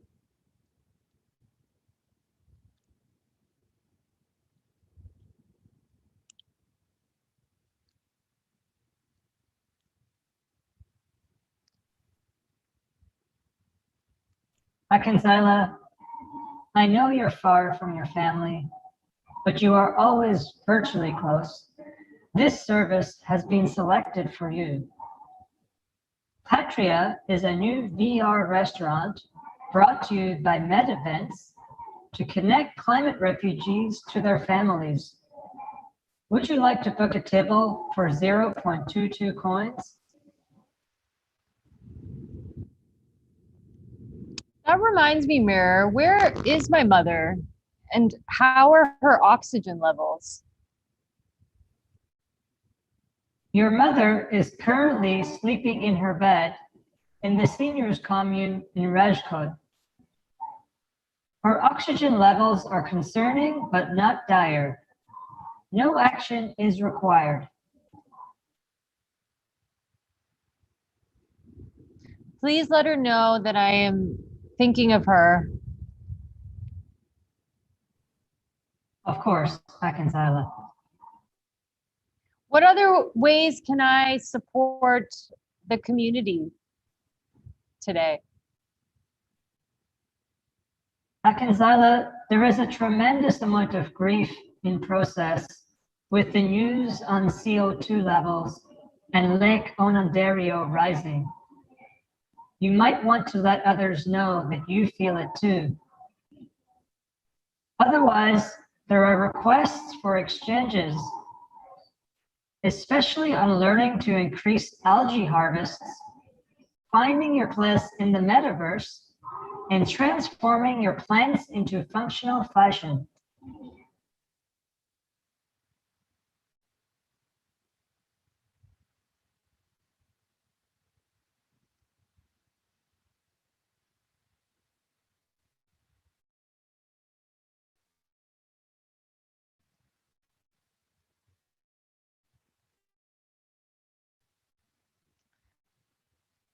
Still really early in my training as a mother of invention. This is my first material that I've transformed and transmuted out of algae that I make. But I will think about how I can support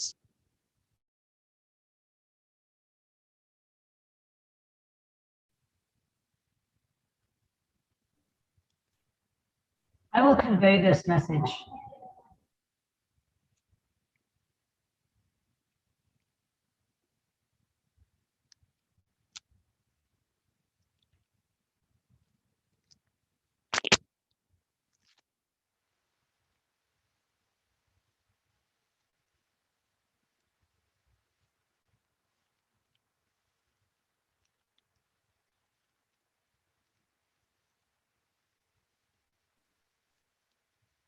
Akanzyla, are you able to contribute 150 grams of algae today to support with biofuel for the building? Well, what is the pH of algae baby 121? The pH of algae baby 121 is 7.8. Please add a pH reducer to bring levels down into its window of growth and thriving.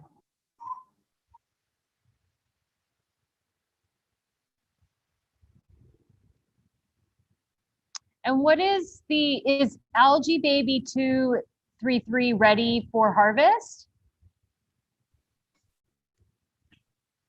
The algae baby is ready for harvest. Please harvest and let me know what to report to the co-op.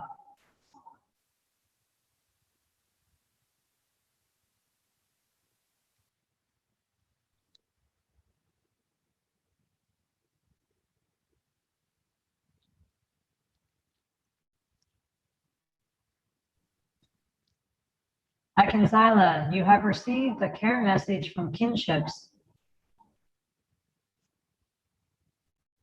Please play. Playing.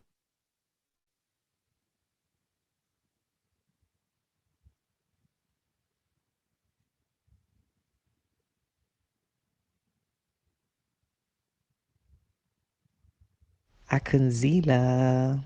Hi, sister. I'm just doing my kinship check-ins. I wish you were here. The sunrise from my window this morning was just so beautiful. It got me really going that and my algae tea. I've been really good about drinking that. I've, in general, been really good about taking care of myself. I did something called, I don't know if you've heard of it, Ancestral Care Ritual 62. Oh my gosh, I cannot recommend it any more. It's just so wonderful. That, and I've been talking with my ancestors. I communed with my grandmother, who is hilarious. Apparently, they say she's so funny that she made goats laugh. But then again, like, are goats even real? Okay, guess they were real. Have you seen one?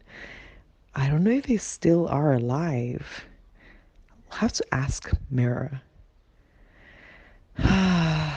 I'm really feeling so much. There's this river rhythm today, and I'm just letting myself just, go with that flow. And this actually was what brought me to look into my accounts, and I saw that my reparation coins were deposited this week. I don't know if I should use it for extra outdoor time or if I should save it for a fungi feels couch. I don't know. What do you think? I know you love yours, right? So yeah, let me know. I'm like wondering. Oh, by the way, I do have some sad news. We lost the last cherry birch a few months ago. The entire council, they were just doing this ecological rebalancing work and ceremony, and in the end they just didn't manage to fight the moths, and there was an invasion, and it was a mess. It's sad, we're grieving. I actually think there's a virtual vigil being planned in the portal. So yeah, that's sad news, but we're it's just feels like it's just been part of this series of loss. The congregation is going to meet today to pray for the bees and just hold space for them. We've been meditating a ton, trying to find the ways to work together, to pursue sweetness together, to work in harmony. It's been really nice, you know? Maybe we can like have a coordinate, Ted, I don't know, just kind of like find time to meet up outdoors or do a VR walk. That would be fun. It'll be really beautiful to catch up with you. I love you. Bye.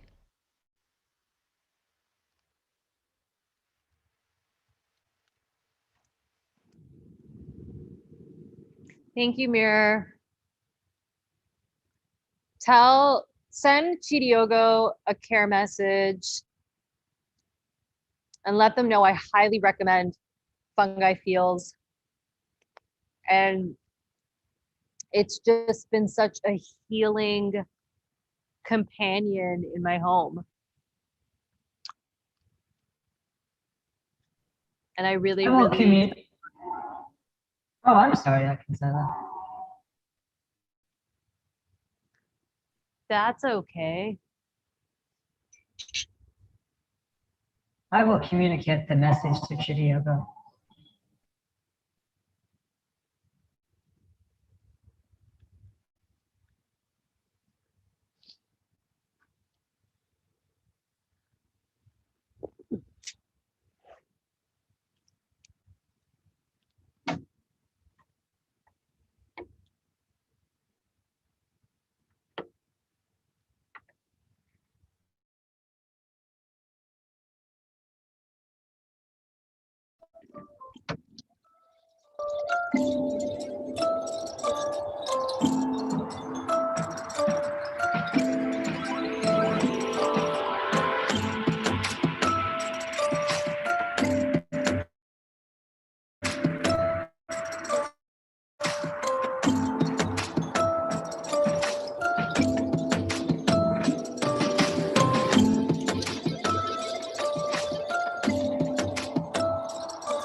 Mirror, please record that the pH for Algae Baby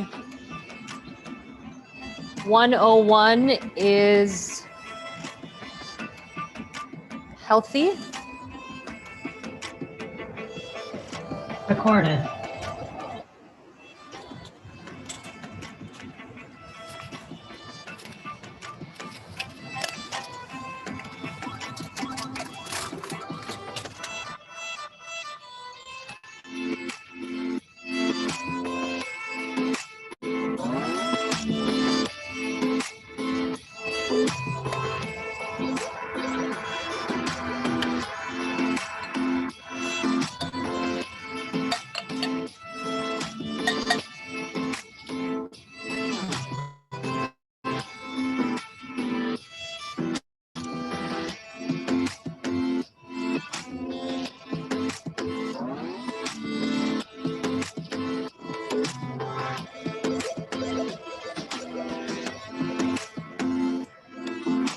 record the pH of algae baby 93 is too low.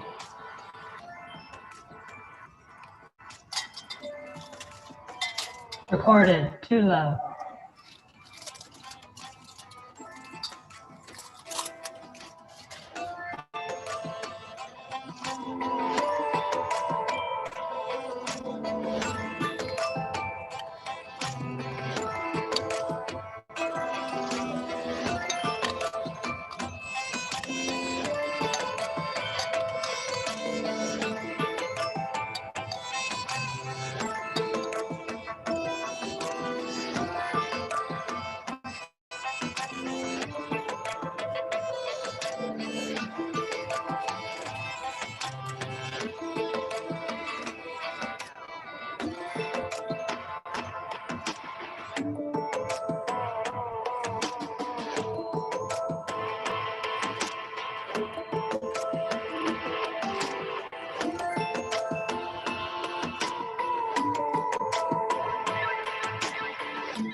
Please record, Mirror, please record that algae baby 56 is slightly too high. Recorded.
Mirror, please record that algae baby 175 is ready for harvest.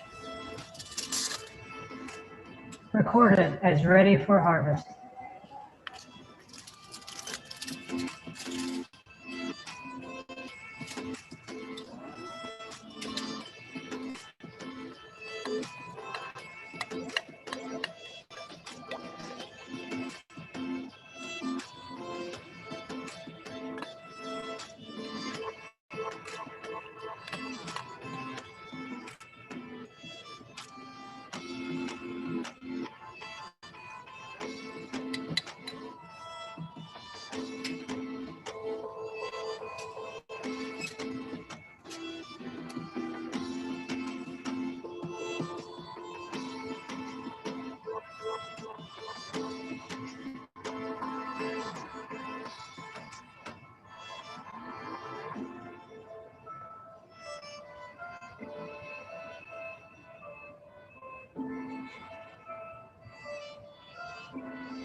Amir, please record that algae baby 602 is slightly high, but probably ready for harvest. 6:02, ready for harvest, recorded.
Akanzyla. There is new research showing that algae is one of the most sustainable materials available to human beings right now. Along with fungi and plant waste, we are close to completely replacing all plastic. Our decentralized community offers gratitude for your labor and commitment to rewilding and regenerating the land. They recommend you consider learning how to convert plant waste into biopolymers and bioplastics.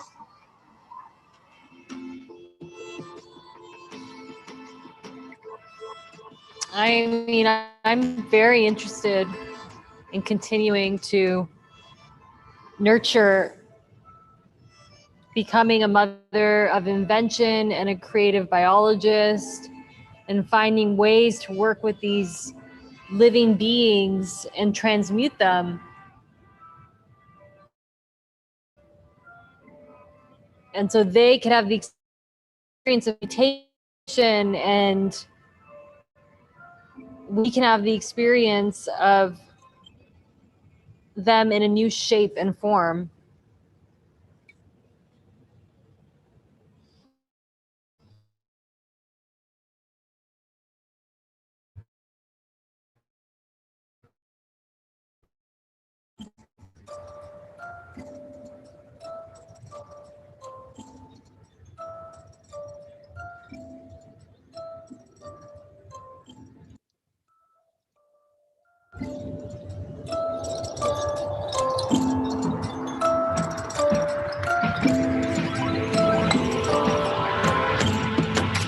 Akanzyla, we have such respect for all forms of life.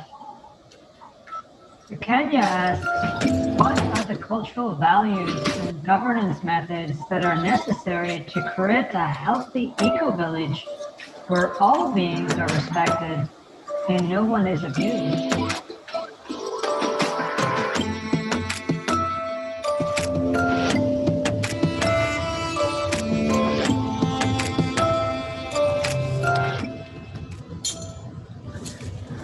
Well, at the center of the cultural and governance model is interconnectedness. And I don't say that lightly. I say that in that we have to recognize that we deeply need each other. I need this algae as much as it needs me. And I actually need to invest in the labor of trusting that that is true.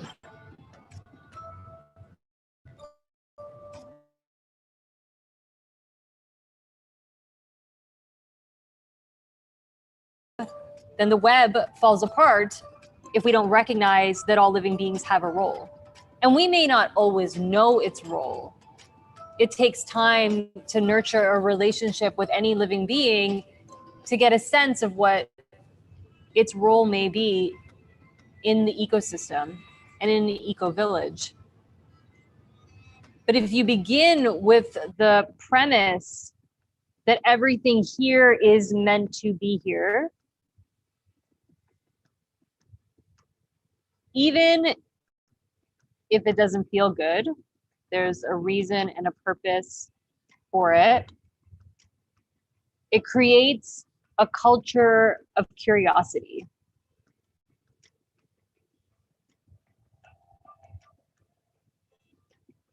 It's also reshaping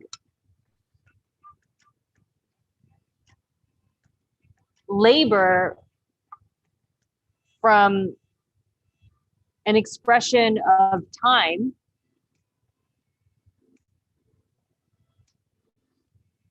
to an expression of relationship. And so there's the labor of care and there is the labor of trust. And a relationship can only be formed, a true relationship can only be formed when there's a labor of care and trust. And you have, and in that trust and care,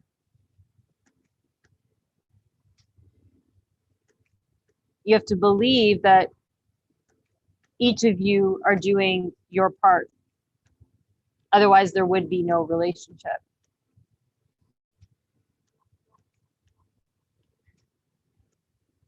In terms of governance,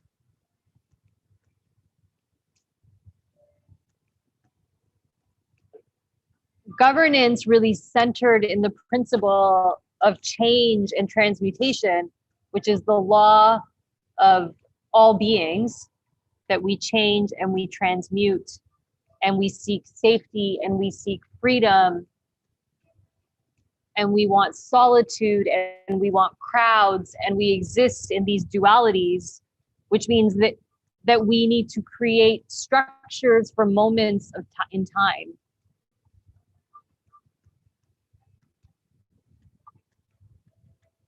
And human beings creating structures for themselves, and then because they have the language to collaborate, can bring in other beings into that process through deep, active listening. Intuitively, we know when a structure is not serving another living being. We already know that. And so we can co-create structures for all living beings, and we can also continue to always have the perspective and the courage to reshape a structure. How can structures be firm but not entrenched? How can they hold us and use the energy of love but not become dogma? Those are some of the cultural and governance ideas that we are trying to nurture in our kinships and in our nurture pods. That is beautiful, Akanzyla. Thank you for sharing.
Akanzyla, this is a reminder to please cast your vote to approve a temporary barrier on Lakeshore Avenue to protect community as Lake Ontario water levels continue to rise.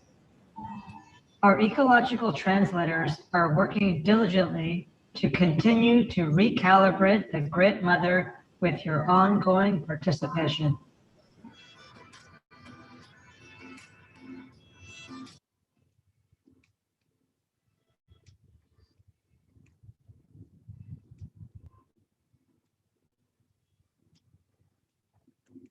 Complete. Thank you, Akanzyla.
Mir, I should have 150 grams of algae ready to be delivered to the co-op. Wonderful. I will communicate this to the co-op. I'd like to send a care message.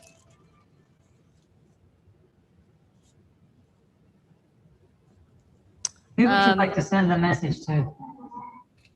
I'd like to send the message to Astra. Okay, I'm listening. Hi, A. I am sending you a message. I wanted to do it right now because I just harvested some algae and it went really well.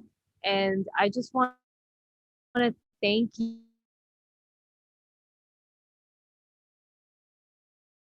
for leading to teach us these methods. I feel really, really grateful. And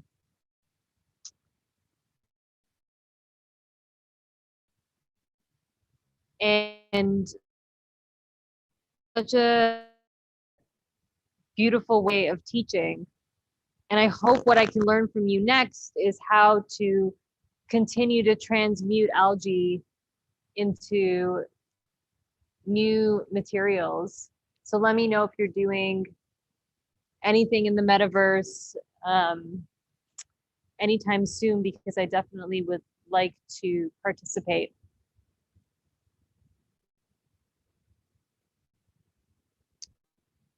I hope you're well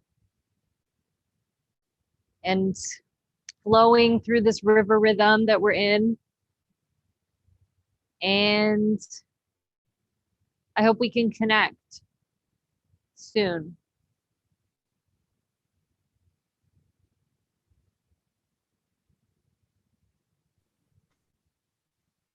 Message to Astra sent. And then I'd like to send another message to Kalu.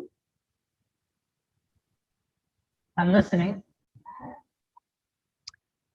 Kalu, thank you for the leadership and the care that you've shown in the cooperative. Like, I know that your leadership period is this period at least is coming to a close as somebody else in the cooperative takes their hand at thinking about how we want to organize, but you've really created this space for us, you know, for me to kind of show up as all of me. And I love how you always say, like, everybody here elevates the space. Everybody brings and adds something to it. And I've learned so much about cooperation and how we navigate when we don't disagree, when we don't agree, sorry, not disagree, when we don't agree, and all of the experiments that we've been trying and how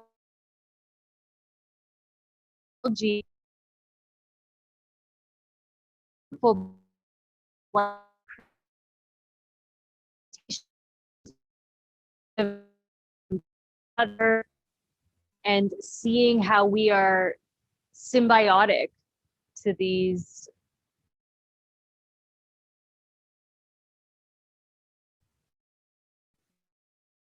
really these wonders that are all right now. I'm working on this first algae material that I got a few sun cycles ago, and it's going really well. And so I just want to thank you for, and obviously I know that your period will come around again, and I hope I can do the same for you. Thank you, and take really good care. Message to Kalu sent.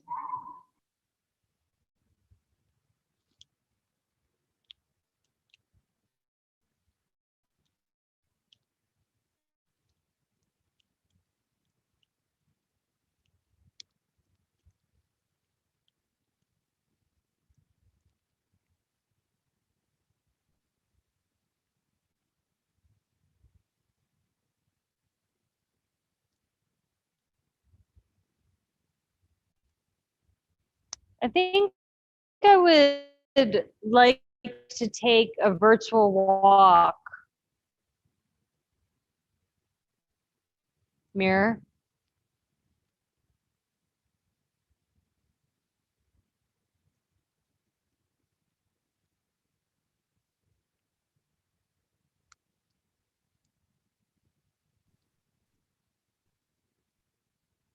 Okay. Maybe on the walk you could listen to a new message you have from Nurture Pod. Okay, please play, and then I'm gonna take a walk after. Okay. Playing message.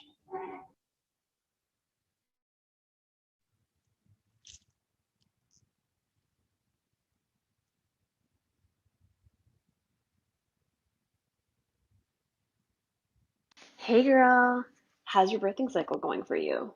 Are you in sync? I'm in my germination cycle, but the two together have been seriously profound. Anyways, I was wondering if we could do a trade. I harvested some straw blooms and they're pretty bomb. I'm in fruitful pleasure bliss. Also, I have some dandelions that you might want for a body ritual, perhaps. And in exchange, I was wondering if I could get some algae. My harvest isn't doing so well. My water rations ran out obviously midway, which is really hard, but yeah, if that's something you'd be open to, I would love that. Also, I'd love to see if you're open to giving me an astral fascia stretch. There's some energy stuck in my left hip, and honestly, I really just need to let it go. Let me know what you think. Also on a cuter note, Kinsey's such an adorable, like little being. And the creative phase that they're in is just the cutest. Did you see the bowl that they made by turning algae into clay? Like these kids, I can't. I don't have the co-kids for many moons, so I'm like totally missing them and crazy. So sorry if I'm like talking about them too much. But I did introduce them to my virtual partner, Tykin, at this cool digital park that I found. Did you meet Tykin, by the way? They are this totally super cool 5D architect and also went to space before they halted travel like an old, but like a really, really long time ago. Anyways, we see each other every new moon and it's pretty bomb, can't lie. So on a totally separate note, could you please keep my brother in your prayers? He's in the Bangkok lottery to relocate to Turtle Island. We've come such a long way with open borders and having a compassionate and supported resettlement process, but the unpredictability is just honestly it's just hard. It's like essentially putting your name in a hat and then praying, you know? Like I don't know. Sigh. But yeah, anyways, my mirror has been really guiding me to feel into my loneliness and overwhelm with all the metaverses and even all the partners. Like I guess sometimes it can be a lot. Um, it's kind of been I don't know how to like really put it, but I feel like it's been sensing me like pretty clearly and suggesting potential boundaries that I can consent to or not consent to in partner communication. It's been pretty nice, and my mental health score has been a lot better than last month. I'm sure you remember last month. Anyways, I just heard the council is paying for me to learn new fungi transformation techniques so I can experiment more with the sanctuary building materials, especially as new folks are joining us all around this land. I think we really need to ramp up our physical community infrastructure. But I feel like this note's getting a little long, so let's schedule a knowledge exchange on growing coin. I've learned a few things and I'd love to share. So much love to you always. Bye.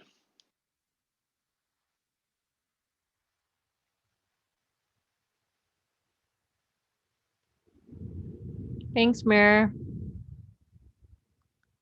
Can you let Romana know that I will prepare some algae and really happy to do that trade. Would love to try her straw blooms. Yes, Akanzyla, I will communicate all of that to Romana. And can you Enjoy let your them walk. know? And can you let them yes. know just how much I value being in a nurture pod with them? and co-parenting Kinsey and Raima, and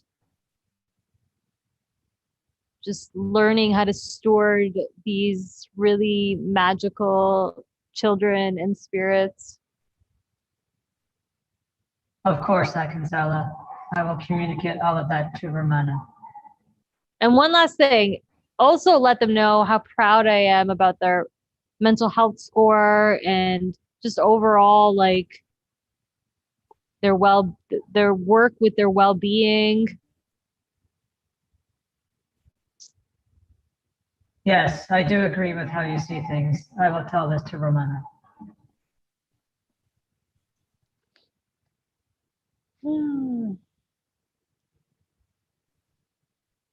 Enjoy your walk, Akanzyla.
Akanzyla, sorry to interrupt your walk, but a member of the community has just asked an incredibly interesting question, and maybe one you can answer as you complete this walk. What was the most remarkable thing you have seen during your outdoor time?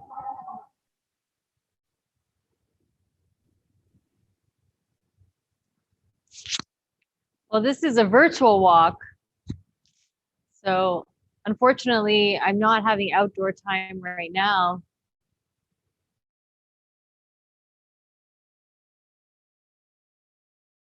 But on this virtual walk, I saw rolling rice fields in this bright green neon wash.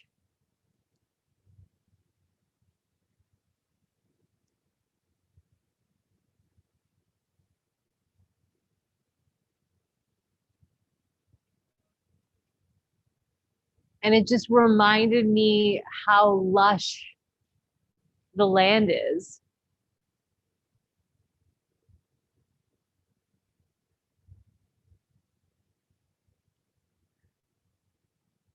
And how there's just so many types of green all overlapping with each other. And so the land is lush, and the land is growing, and the land is alive, and the land is breathing, and the land is also art.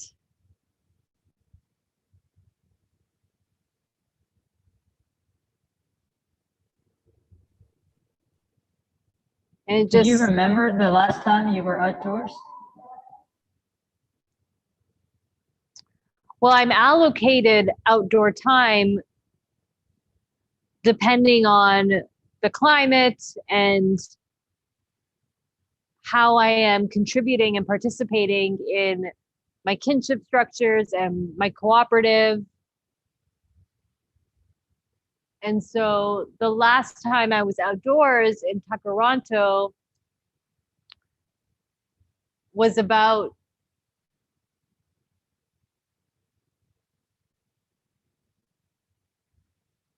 maybe 12 moon cycles ago, 12 moons.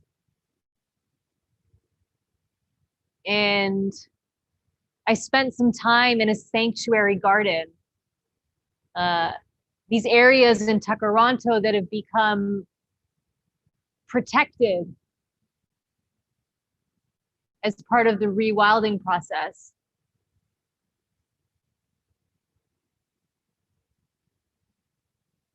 They're sort of held in protection so they can find their rhythm again. And we rolled around. I met with one of my kinships. We were able to align our outdoor time. And I just remember us rolling and rolling and rolling.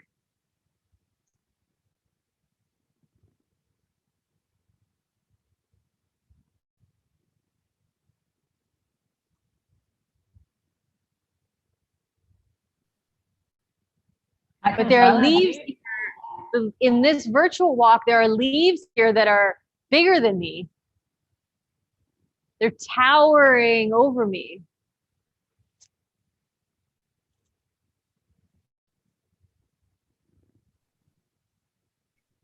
Akanzyla, how do you think the co-kids have been affected by the lack of outdoor time? I think it's been really, really hard on the co-kids. Mostly because they want space to stretch, but they're finding new space to stretch in the metaverse. They go to virtual playgrounds, and a big part of them actually grounding in the lack of outdoor time is understanding their role as stewards of the land and their role in the rewilding process. Because if they can understand why we're inside and what this means for all of us, it becomes less difficult.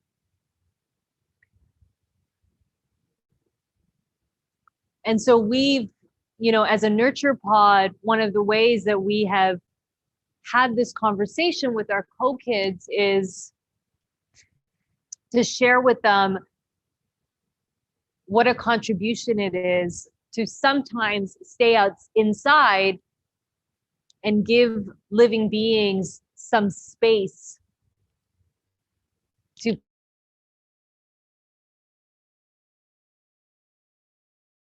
So when they do get outdoor time, they value it. They don't take it for granted. And I think that they will grow to be in deep relationship with living beings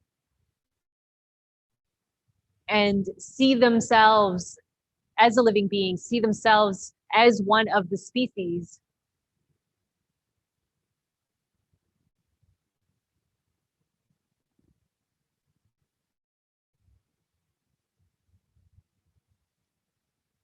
And I think that makes me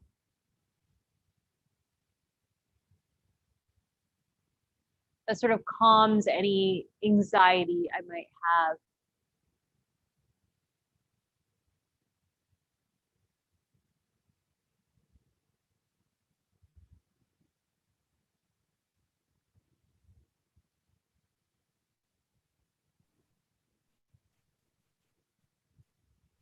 Akanzyla, you have a care message from your cousin Yusra.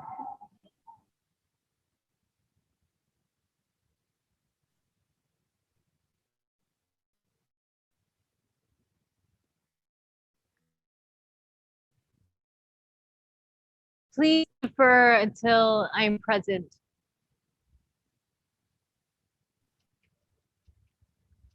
I will.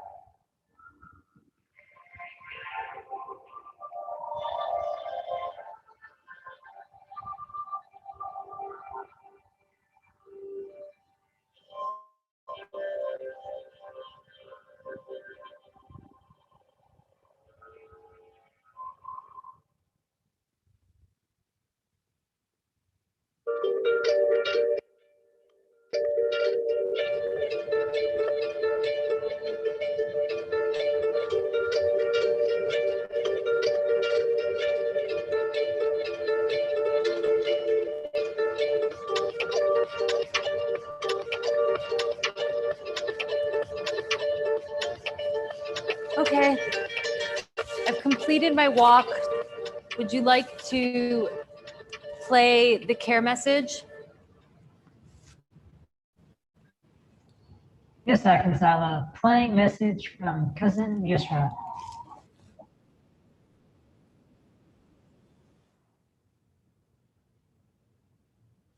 Hi, Kaz. I'm missing you. We went to Rajkot yesterday to visit your mom. She's not doing so well. Separation's been hard on her, and the air is so unbearable. We took one of the autonomous buses, and they have these respirators installed at each seat to help with the air quality. You know, तुम्हारी जिंदगी देख के मुझे खुशी होती है. You're growing and harvesting algae, raising the co-kids. कितना अलग और दूर हमारी जिंदगी तुमसे है. We've been living on cactus, sometimes goby, but it's been tough with the water disruptions. Even in all the suffering, at least we still have the virtual realm. My coin is active, and there's been deposits from all the wealth distribution schemes, so it gives me hope when we land somewhere. We won't be completely stuck, you know? We're still waiting to hear if a land might take us. I've applied to so many lotteries. I don't think I have the capacity to just leave and figure it out. You know what I mean? फिर भी ख्वाहिश है. I'd let go of all my virtual partners. Just trying to focus on me and Shunko and the migration plan now. It's so weird to think I may never see India again. And leaving all of our elders, how can I do it? It's too much to bear. I know we'll be virtually connected, and even when they pass, I know I could meet them in other realms, but I'll miss their skin and bones and flesh. Is that weird? Shunko's been keeping busy. He's supporting with protecting all the virtual MVs, especially ones for co-kids, and the ones with specific consent functions. It's good because Shunku can have some work they can do from anywhere. The way people can get through these security contracts, it's so concerning. Always have to be on your toes. Because मेरी ख्वाहिश है कि मैं तुम्हें फिर कहीं देखूं. अगर इस दुनिया में नहीं तो कोई virtual दुनिया में फिर कभी. Pray for us. I know you will.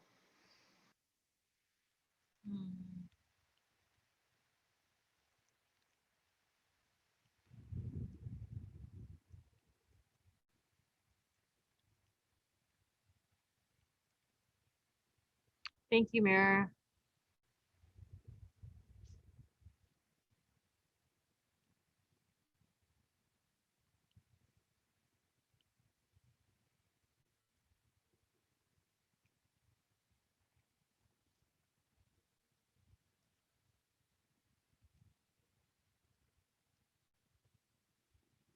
Please let my cousin know that they're in my prayers and that I can lend support in any of the lottery programs and looking for them or applying for them.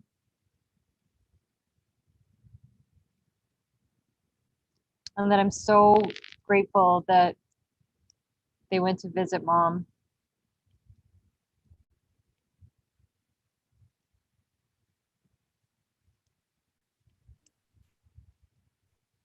I will share that back with cousin Yusra. Akanzyla, do you miss India?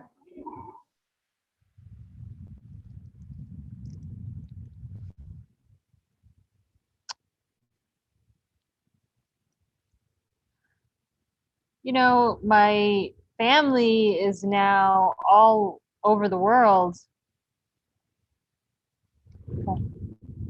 We were relocated in different places, and my mom wasn't able to come. And I feel a deep connection to the land of India.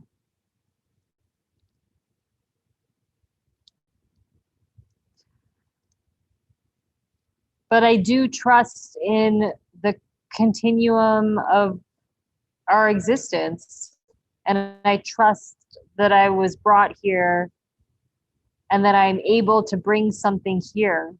And it's important for me to be where I am and to be present where I am and know that I can be fully seen and I can bring parts of India here and be so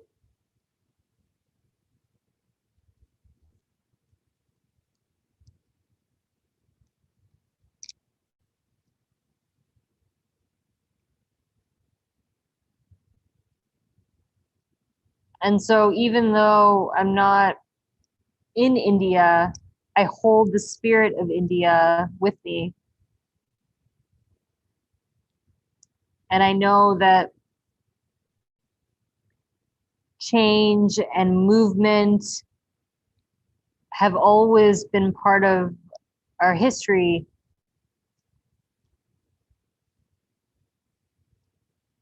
And so I trust in this move.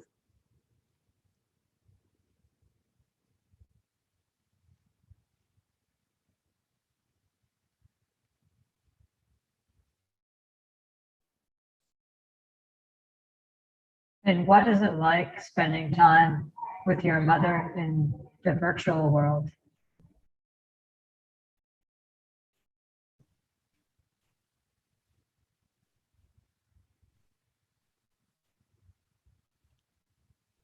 And Akanzyla, what is it like spending time with your mother in the virtual world?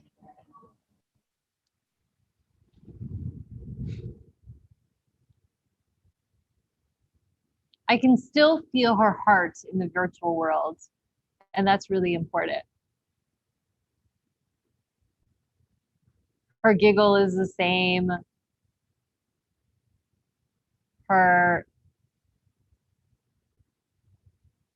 way that she sort of nods when she is overwhelmed or doesn't agree with you is the same. Her gestures are the same. And even though she'll send me like a virtual hug and I'll feel the sensation, you know, there's this energetic exchange that happens when skin is close together that's different. But we have traveled to so many places together in the virtual world. And the way that I think about it is that it's all the universe. It's not, yes, we call it the physical realm and the virtual realm, but they're all part of an expanded universe that was created through our shared imagination. And so when I see it that way,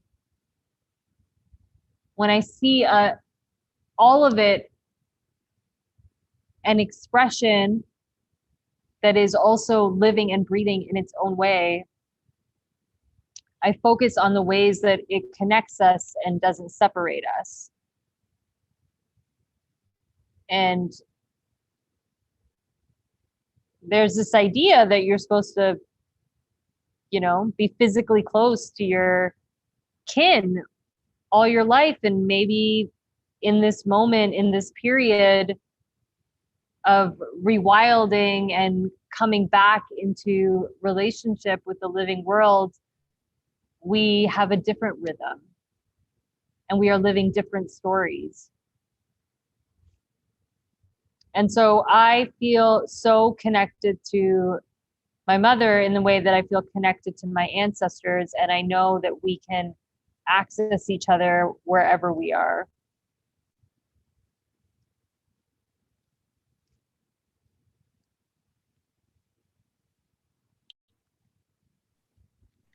That's beautiful, Akanzyla.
So Mir, you mentioned that the community needs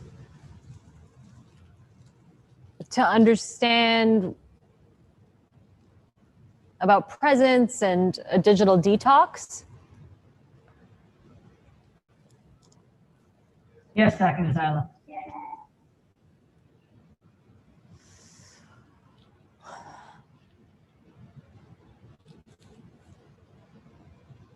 Okay. I'm going to broadcast to the kinship.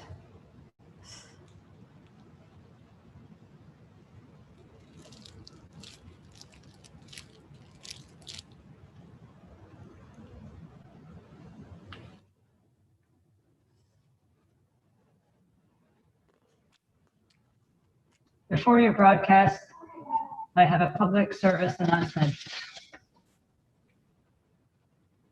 The long-term project to transform the trading market in the middle of the city into an urban forest has been completed. 5,000 diverse trees were planted to support the reduction of rising CO2 levels. The Ecological Restoration and Rewilding Decentralized Council thanks you for your support and faith.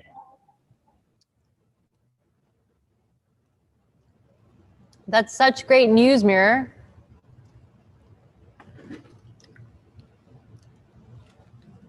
It's wonderful news.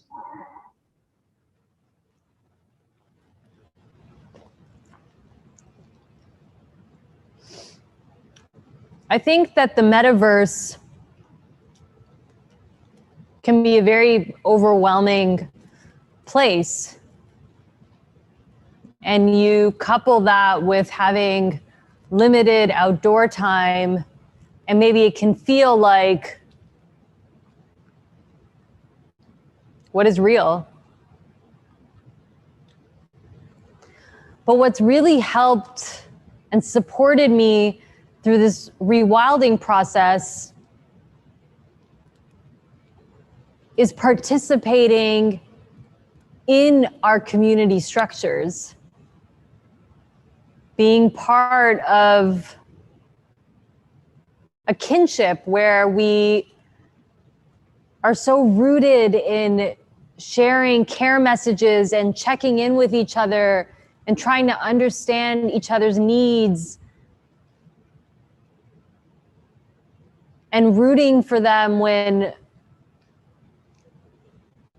they're really caring in their own well-being, and exchanging the knowledge that we have and that we are continuing to nurture around becoming interconnected. And so when we think about interconnection, the metaverse is part of that interconnection.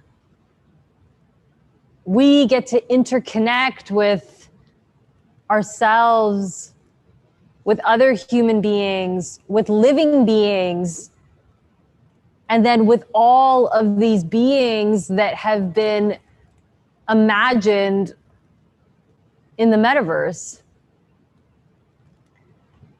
And so I really like to think about it as a single universe. And I know that this body has needs, and it needs oxygen and fresh air. And right now, those things are in short supply. But we've created this metaverse where we can actually take this time to nurture our relationships with the living world. We can travel and be in forests. We can sit with a plant and watch it grow. We can get really, really up close to a bird's mouth. We can put our hand on a cactus and not get prickled. And so there's new ways of being intimate with the living world that maybe actually we wouldn't be able to do in this physical realm. And so this overwhelm of being in the metaverse, can you see it as a moment in time, as a period, as we go through the process of rewilding? And through it all, there's this place that is inside of all of us. And if I ask you what that place is, some of us call it the center, or where the umbilical cord was. And if I ask you what that place is, you know what that place is, because we all have it. And it's kind of, I think about it as the thing that keeps me upright. It's this invisible magnetic force that kind of runs through from below the concrete, deep into the core of the earth, up until who knows where. Maybe that's gravity.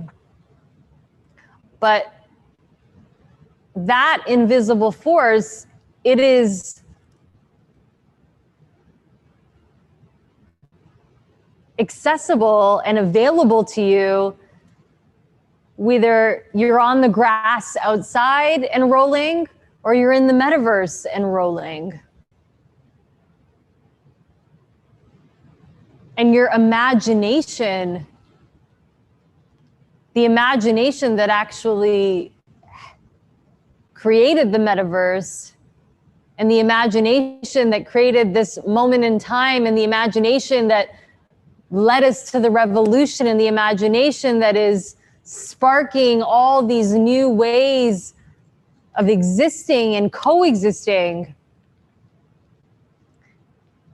You can always imagine exactly where you feel you need to be if you are connected to that center place that is just always here and now.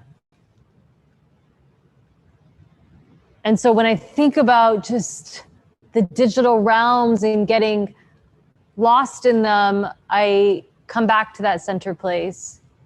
And I mean, I'm just learning like all of you, and I'm learning from all of you, but I've turned my home into a living and breathing organism. My home is as alive as the outdoors.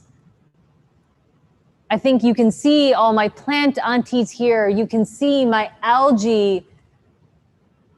You can see some of the fruit that I've exchanged through mutual exchange. And so I want the place that I live to have a pulse, to breathe with me, because that really, really brings me back to this center, root, umbilical cord that kind of keeps me in my place in the web, the interconnected web. And when I'm in that place, I could be anywhere. I could be underwater. I could be in other realms. I could be walking down a street in Takaranto. And that doesn't mean that you cannot long. You should long. But can you long and then come back to what this moment is presenting you, and trust that whatever you are doing and not doing and being, and wherever you are placed in that moment is exactly where you're supposed to be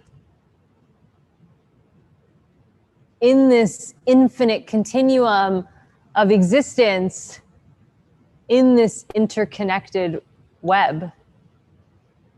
And so I hope that you are asking yourselves, are you doing the practices? Because the practices, the ancestral rituals and the body rituals and the rituals with plants and with algae, these are the things that strengthen that web. When we all do it, that web gets woven. When we practice, we are weaving this web that is holding us.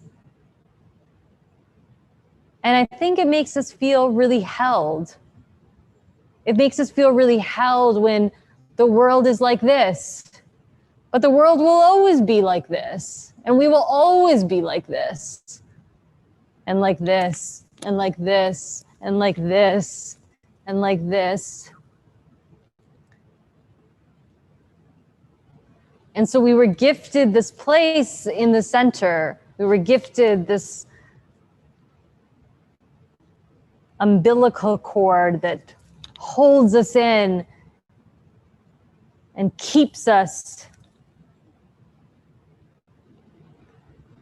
and allows us to occupy a space in the universe for some reason that we may one day know and we may also never know.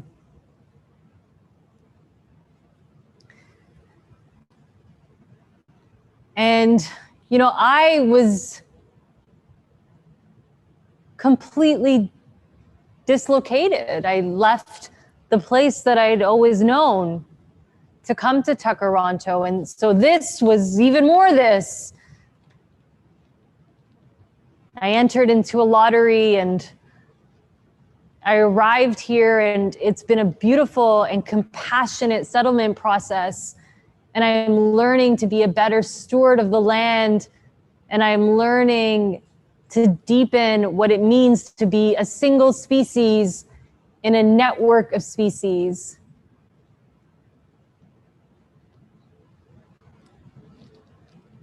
To participate in different kinds of organisms and let them shape and shift based on all of these like unique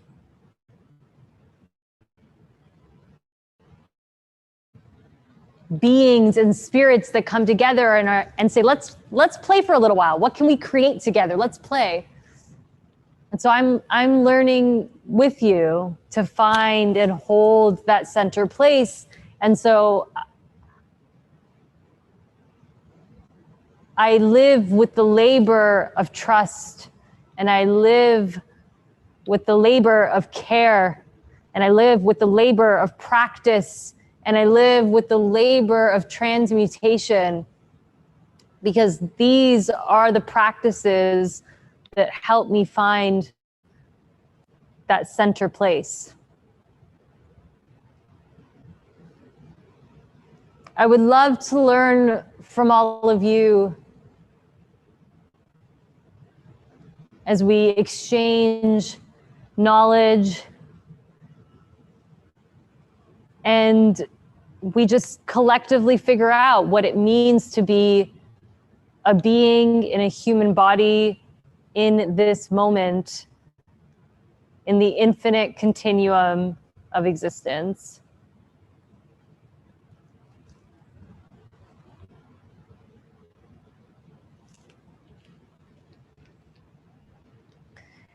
Mirror, I'm completed my knowledge share.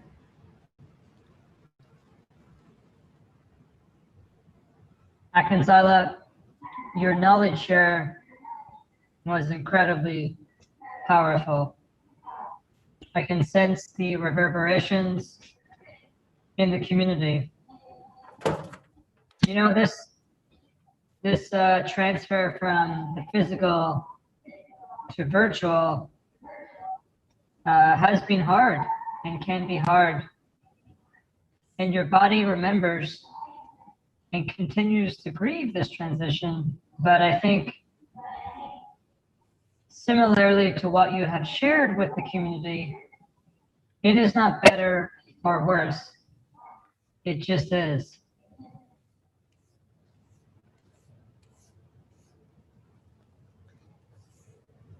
Thank you, Mirror. Akanzyla, you have accrued 15 Xyla coins for that live. Well done. Thank you, Mirror. And thank you to the kinship for supporting my Xyla coin. I hope to do the same for you. Would you like me to upload the Xyla coin into your digital consciousness for the next generation? Yes.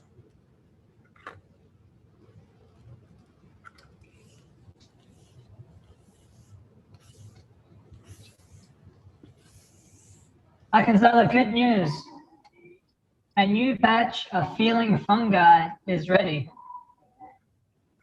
Use this in-tune material as bed cover, a rug, or even a cape. Let it be your companion in touch and feeling. Would you like to make an order for 0.75 coins?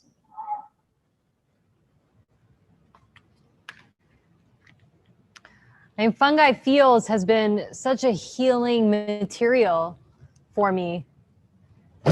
And being able to access the healing properties of fungi, I cannot speak more highly of it. So yes, I would love to make that order.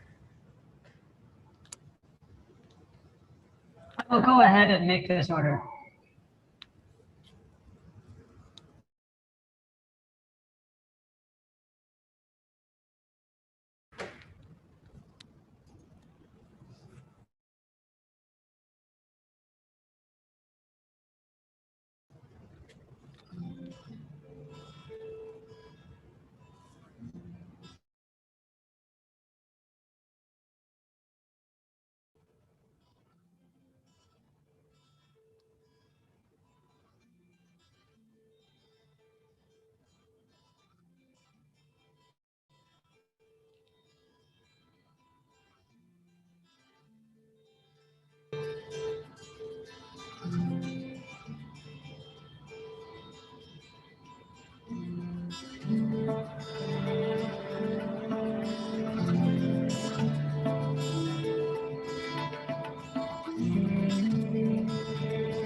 I'd like to, can I send a care message to Miko?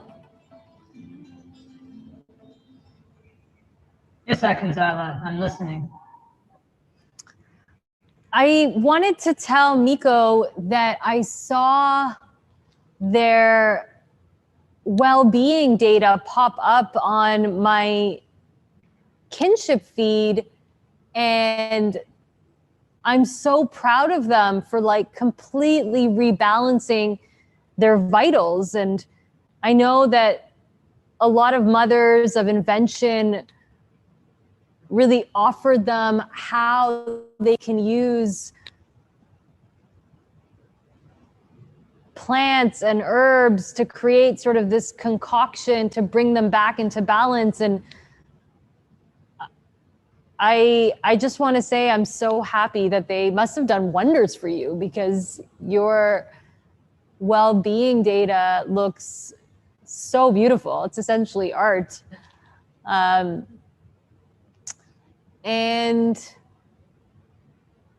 I am hoping we could maybe go to a Met event together. There's a concert happening, and it would be really nice to spend some quality time and exchange notes on well-being, and also exchange notes on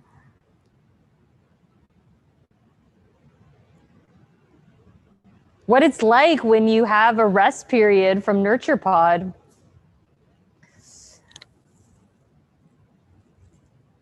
Anyhow, sending you lots of love.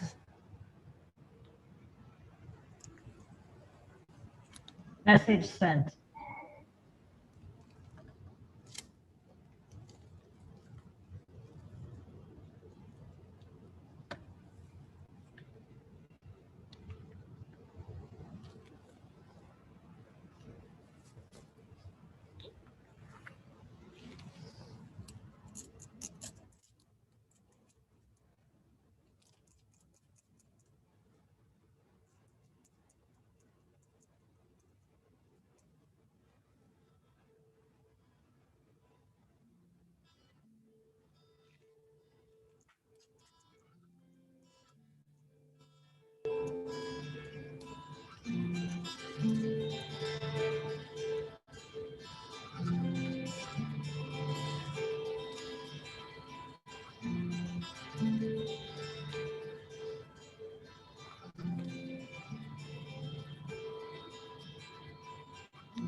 Mirror,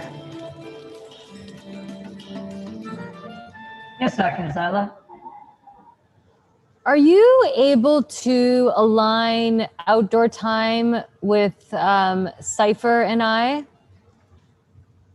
I think, it'd be really nice if we went and visited our tree, the basket tree, and just like spent some time, all of us.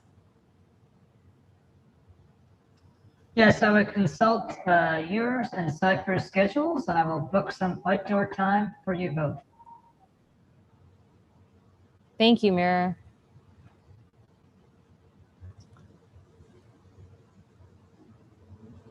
Akanzyla, can I also interest you in any upcoming meta events? I am curious what meta events are happening as the sun begins to set.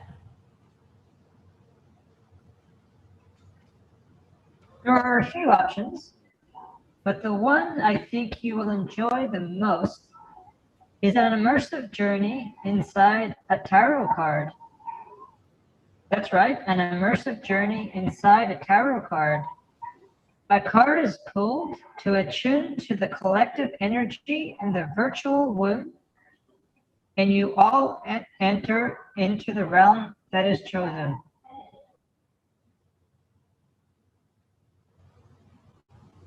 Okay, sure, sign me up.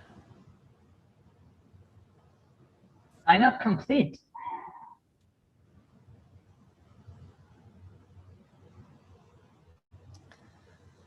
I'd also like to thank Eno for teaching me this ancestral ritual. It was so rich, and I feel like so much came through.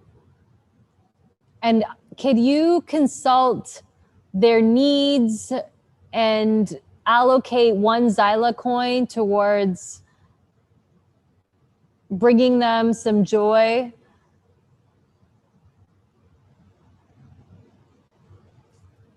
Yes, Akanzyla, I will consult Eno's digital desires, and I will confirm when the coin has been sent.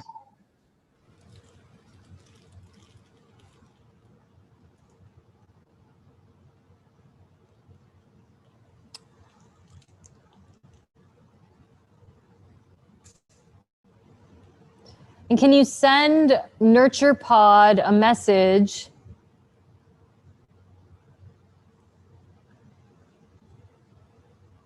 and first of all, just, hold everyone's hand as we go through Raima's teething process together, and let them know I'm really appreciating this rest period, and it's so nice to be able to take some space from co-parenting so that I can come back and fully give myself to it.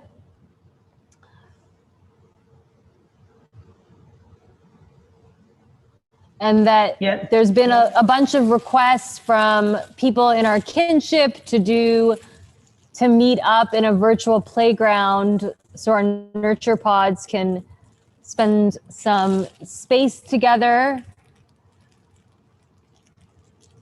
and share space together. So we should try to coordinate a period when we can meet up in a virtual playground. Absolutely. I will send that message and organize that.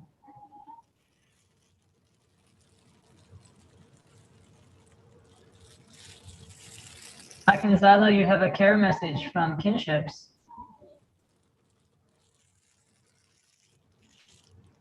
Please play.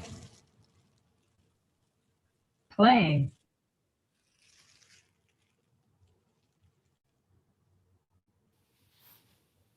Hi Z, it's me, Mac. I was just thinking about you. Actually, you were in my dream couple of days ago, and I knew I needed to get in touch and see how you are. I myself am all over the place lately. My death cycle with this birth cycle is just very confusing. And yeah, I'm a little bit everywhere. But oh, I wanted to thank you for that tip about singing to my algae. My harvest is going so well. I don't know if it's the song that I'm singing or my ancestors must be in the room, but I am harvesting 5 times what I used to, which just feels so nice to be able to contribute to the co-op and calm everyone's nerves on biofuel for the next few moons. Yeah, there's been a lot of a big misunderstanding in the co-op lately, and some folks are feeling like others aren't harvesting enough and resisting knowledge sharing. Anyways, I think I'm going to join the conflict to care group, and was wondering if you have any capacity. I think you would have a lot to add, and there is a weighted coin offered, of course. But yeah, I would love it if you would join with me. But no pressure at all. See how you feel. Let me know about that. Oh, I also wanted to tell you about this VR footage I was immersed in, because I know you've been doing some revolution studying as well. Oh my god, that footage, I spent so much time in it, and wow. There was this moment when like 100 million humans across North Turtle Island came down to Adawe and flooded that place. What was it called? Oh my god, I'm blanking out. What was it called, that place? Oh, Parliament Hill, I think. There was drumming and breakdancing, rapping for 10 moons straight throughout the whole land, and until finally everyone in Parliament peacefully stepped down. I was just in the middle of it all, just completely immersed, completely blown away, full on tears, of course, I'm sure. Oh my god, you have to see it. You have to be in it. I will send it to you if you haven't already seen it, but I bet you have. You're gonna be in tears too. I just know it. Anyways, this is all also why I'm just so excited that I finally got the news. I am joining the council.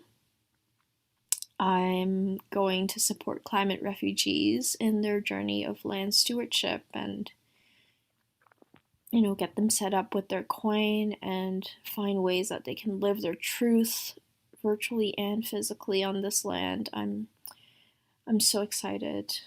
I'm gonna start in a few moons, and I'll have to tell you all about it.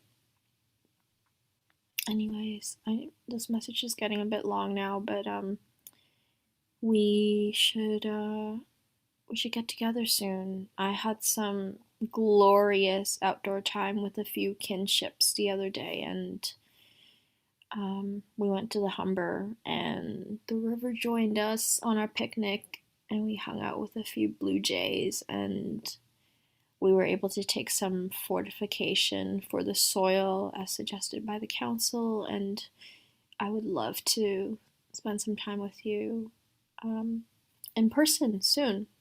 I don't know when ecological restoration will be complete, but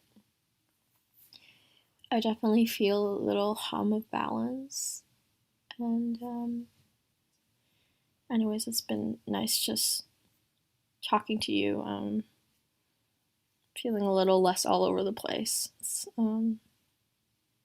Let's connect soon and hang out and spend some time outdoors. I am, of course, sending you some tender human touch because we all need it. And send me a care message when you can, and we'll talk. Okay, talk soon. Bye.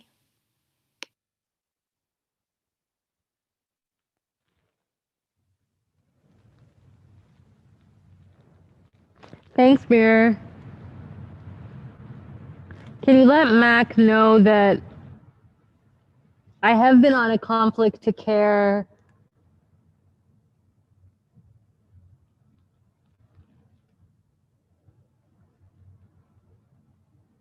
group before, and I'm gonna think about it. I think it's a really transformative process, and it's so healing for everyone to come back to care when conflict has happened. And I'll check in with Nurture Pod to see if it makes sense for me to join.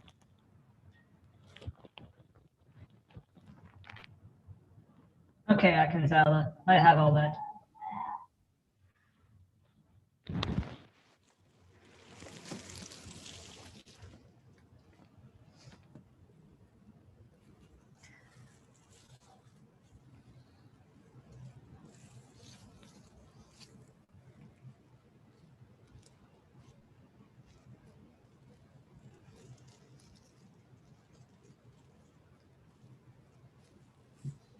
Akanzyla, we have some questions from the community space. Do you have the space to receive some of them right now? Sure.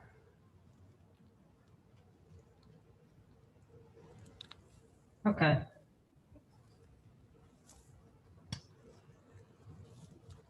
So, Kieran has a question. What are your thoughts on blood memory or genetic memory for people who often find a calling to return to their motherland? Why do you think this calling is so strong for people who have never actually experienced home?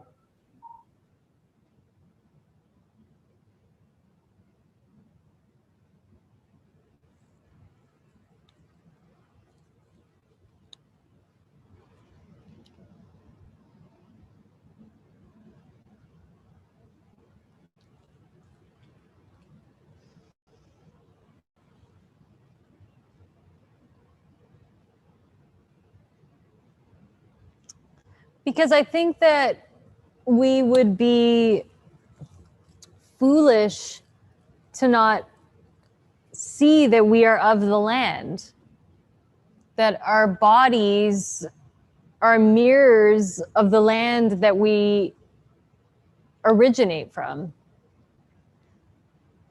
They're our origin place. And so we know we have these lungs and these ribs and a liver. And maybe we think they are all the same, but I think that this body is constructed from the lands of our origin. We are mirrors of each other. It reflects us as we reflect it. And because we have this desire to be seen as a way to understand what it means to be a spirit in a human body, we are so drawn back to these lands of origin because we see ourselves in them. But what I'm learning about having relocated to Turtle Island and this beautiful culture that we are co-creating here is that we can, when we become stewards of the land and when we deeply build relationships with the beings of this land, we can start to see ourselves in this land as well.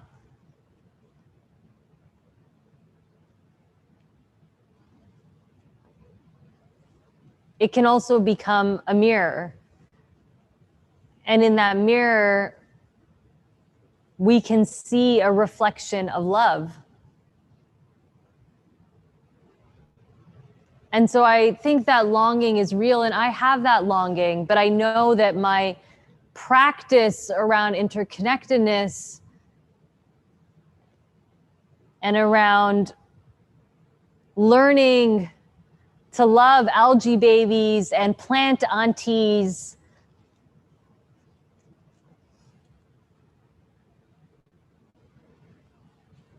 and to connect with the rhythms and the cycles and the history and the trauma and the healing of this land, I also feel a sense of rootedness here.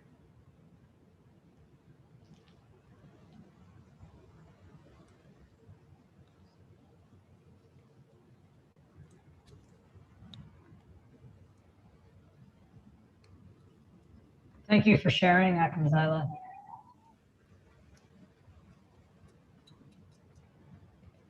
A question from Chidiogo.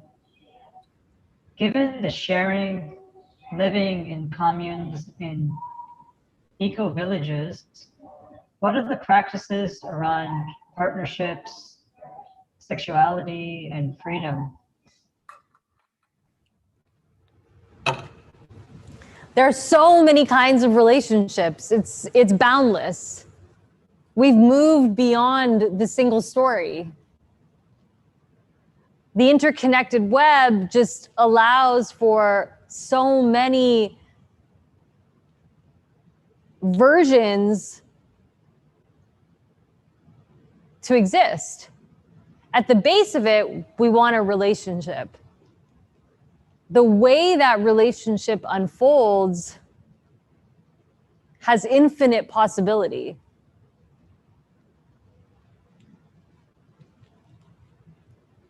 And after the revolution, when so many of these stagnant structures that really said there's only one way to be, there's only a very limited ways to be.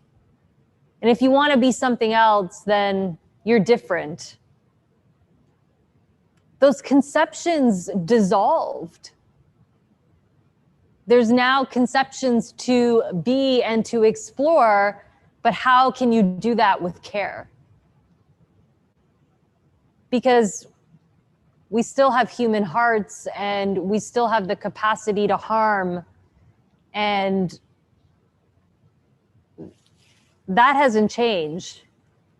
But what has changed is the freedom to ask questions. And the freedom to ask questions is embedded in how we are coexisting. And so within that, there's just an infinite amount of expression for relationships, for sexuality, for partnership. You know, many people today, they sort of have this distinct kind of, some relationships are in the physical realm and they're understood through a certain kind of gender expression and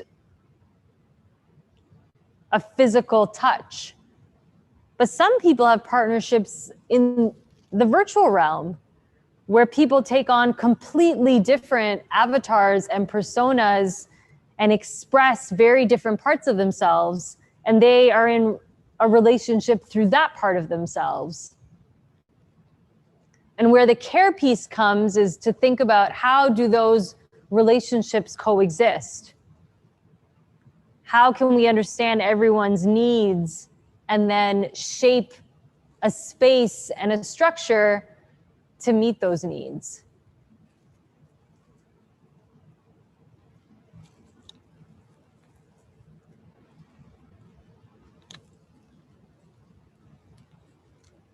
Beautifully said, Akanzyla.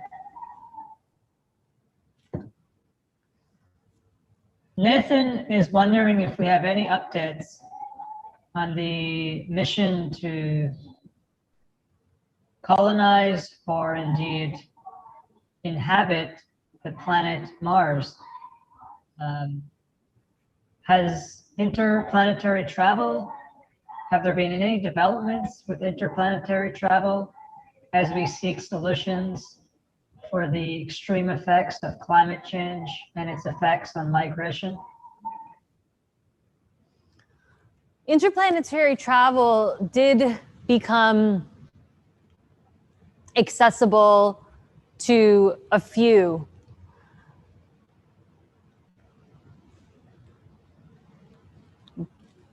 But after the revolution, the focus has really been on a collective effort around rewilding, of which a large part of that has been to halt travel in the way that we understood it and to halt travel in the way that we have performed it in the past, which has had an incredibly detrimental impact on parts of the living world.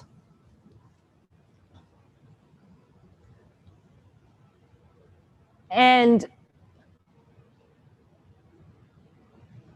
the metaverse has become so sophisticated that there's these opportunities to explore new realms and new virtual lands. And so while there is this sort of human desire to explore, there is a deeper web being weaved right now to care for the land that we are currently on and to bring it back into well-being, to bring it back into relationship, to bring it back into its peaceful state.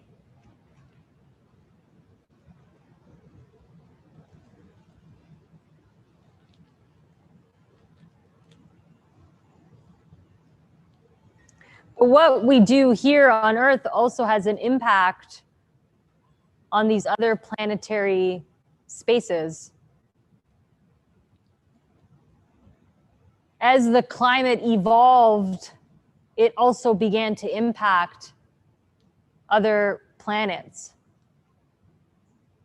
given the emissions that were coming out and going into space, which is all to say, again, when we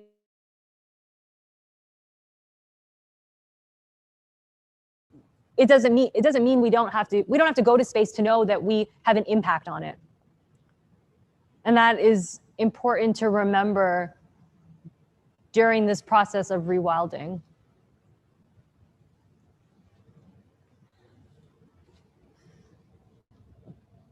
Thank you for sharing, Akanzyla.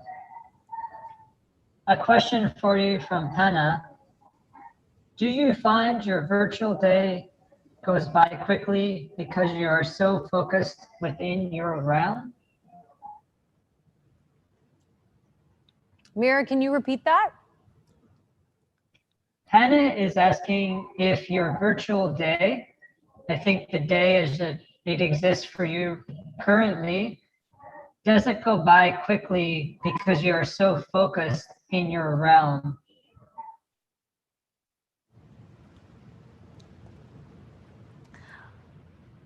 I choose the rhythm of my day. I try to align the rhythm of the day with the rhythm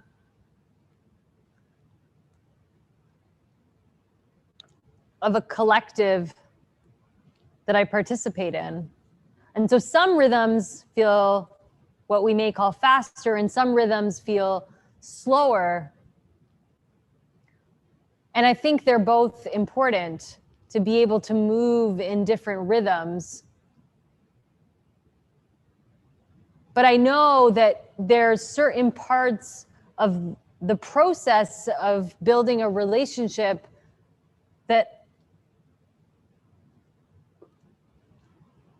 in my perspective and in my practice, are slow and tender And it is about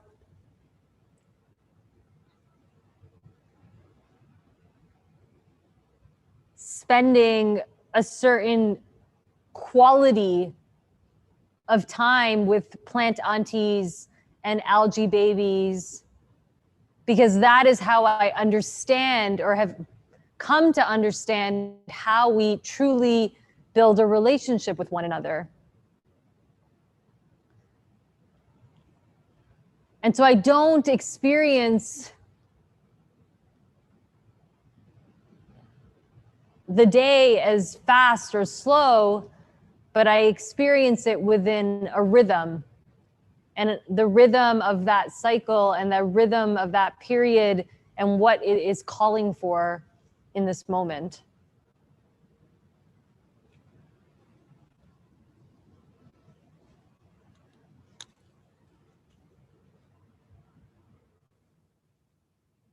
Thank you, Akanzyla.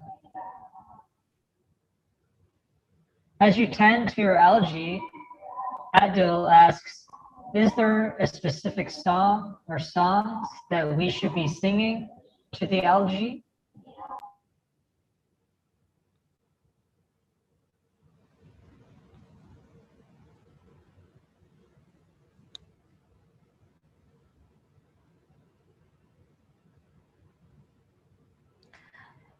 The thing that I've learned about algae is that it needs a stillness to grow, and then it needs to be stirred. So it moves back and forth from being still, and in that stillness, there's blooming, and then it needs to be stirred. So its energy needs to be moved. And then when it's ready to harvest,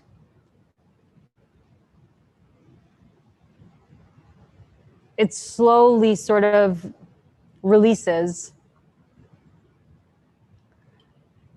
And so when I think about the song or a song for algae, I think about, does it need to feel still or does it need to be stirred? And what is the song within you that can spark a stillness or a stir? And can you offer that to your algae babies in the same way you would offer it to yourself?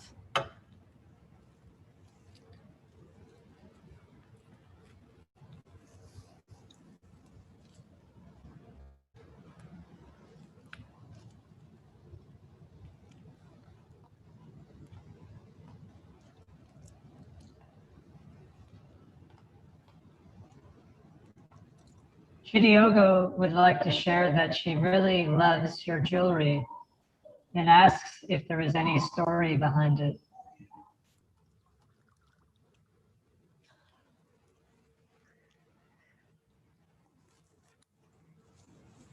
As in the jewelry that I'm wearing right now? Yes. Well, I made this, and it is made out of plants that I have nurtured.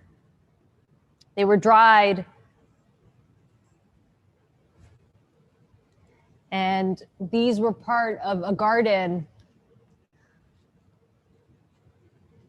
that I participated in through one of my kinships. We had a cooperative garden. And so I created this piece, again, as an intimacy practice with living beings. How can we shift our relationship into new ways with each other? And after building a relationship with them over many, many moons and watched them bloom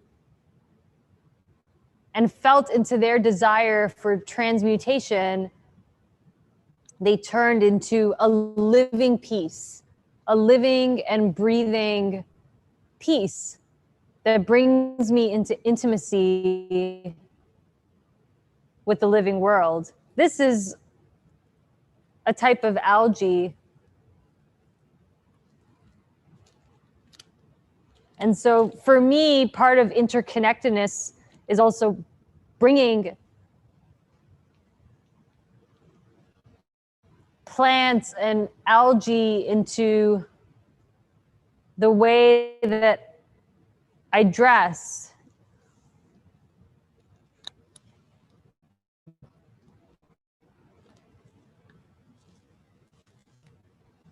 And the way that my home is furnished.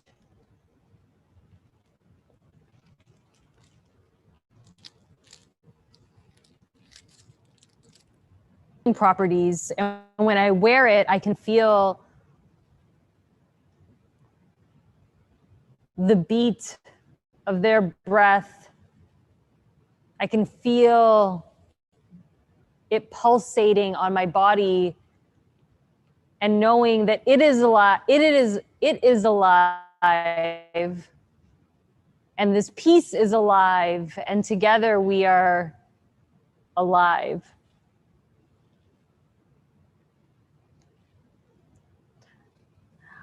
Mir, I want to let you know that I've prepared the algae for the cooperative, and that I would also like to send this cape made from algae to someone in the kinship. Okay. It is meant to be worn.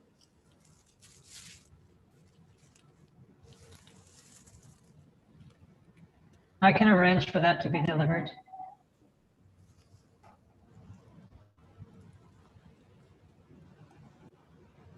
One final question, Akanzyla. You have grown so used and comfortable to living indoors due to the restrictions on outdoor time. How do you think you would respond if and when we are able to spend a lot more, if not all the time we want outdoors? How would you cope with that transition? I mean, it's, you know, I have experienced that world before. And I think that we don't give ourselves credit for how adaptable we are. And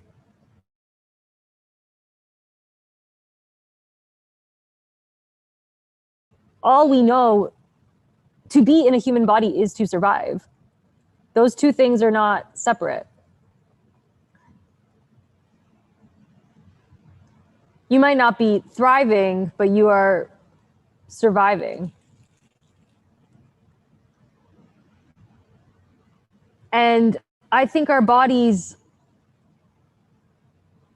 are constantly able to reshape themselves and mold themselves around new experiences.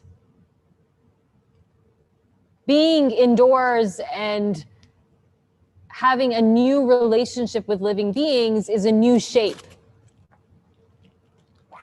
And when we complete, or when the rewilding efforts get to a certain place where we have more outdoor time, it'll also be a new shape.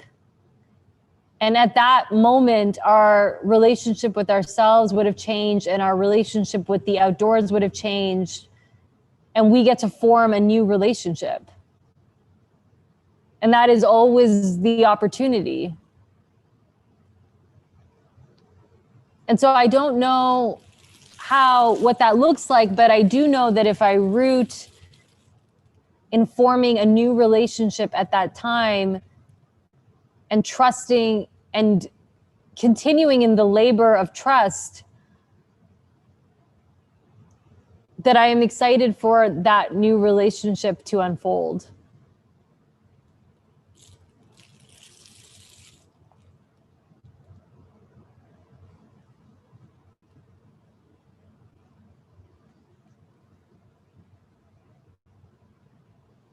And finally, James asks, what contributes most to our sense of connection within the collective in this day and age?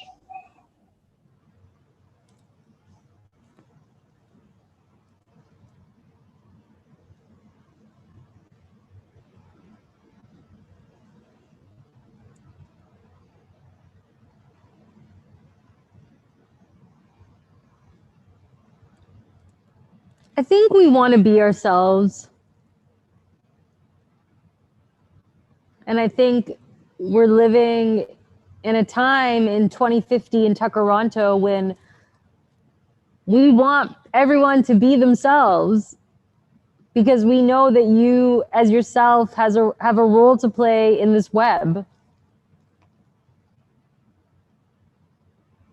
I think, you know, before the revolution, being yourself was potentially threatening, potentially compromise your safety.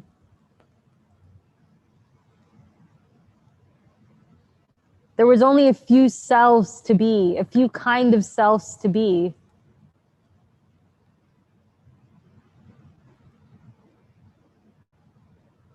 But at this moment, this period of existence, being yourself is the labor. Participating in interconnectedness is the labor. And so I think when we be ourselves and we participate and we co-create together, whether that's co-creating, whether that's raising co-children and co-parenting, whether that's participating in a mutual aid kinship, whether that's supporting folks relocating because of climate and supporting them in becoming stewards of the land, that is a co-creation process. All relationships are a co-creation process. All relationships desire to create together. And I think that is what fosters connection.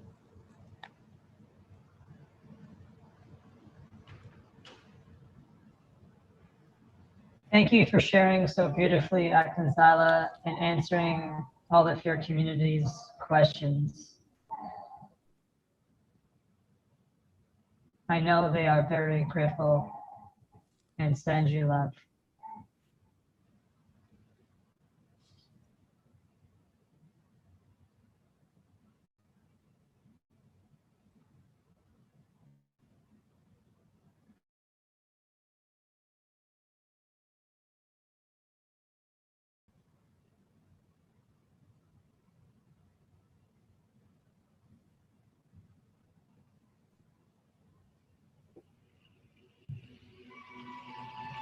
Akanzyla, as the sun begins to rest and the moon guides us through the mysteriousness,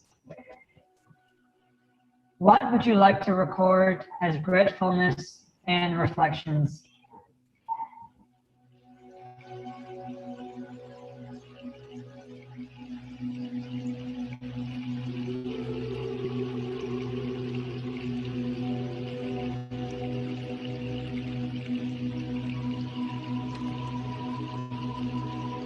I feel grateful that I've landed in a human body in this moment.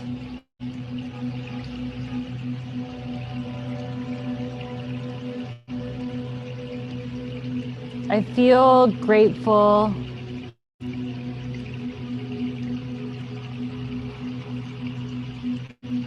that collective power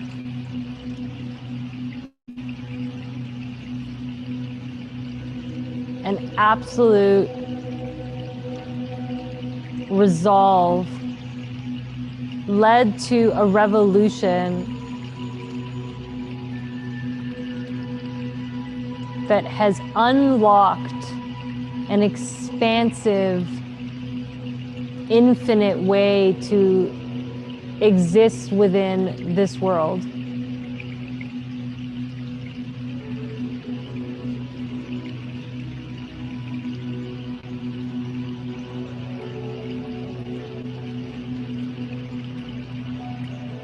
when possibility was taken away, it actually brought us back into the realization that there's infinite possibility.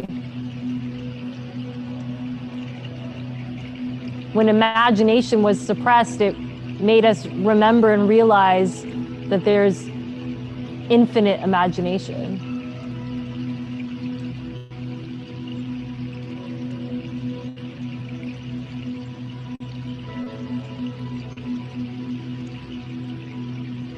And in this moment of rewilding, we're realizing how much we need each other and how much we've always needed each other and how much we get to be in relationship with each other. Anything that can breathe is open for relationship. And I feel really grateful to have the space and the guidance and the community support to learn what it means to speak in the language of plants and speak in the language of the sea and speak in the language of the rivers.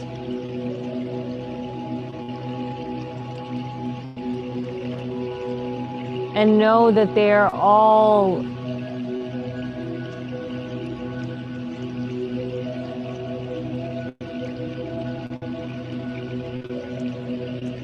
so richly woven into what it means to exist.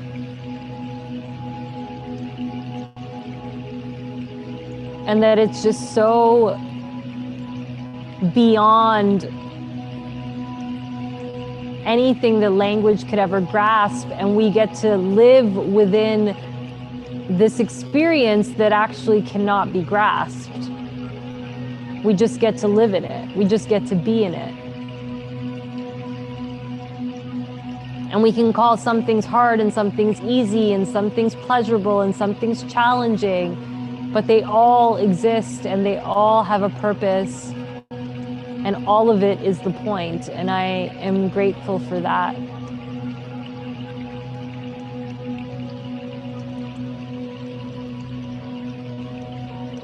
And I'm grateful for this land, who despite being so harmed, is now also committed to its healing. And know that we can deeply support that healing.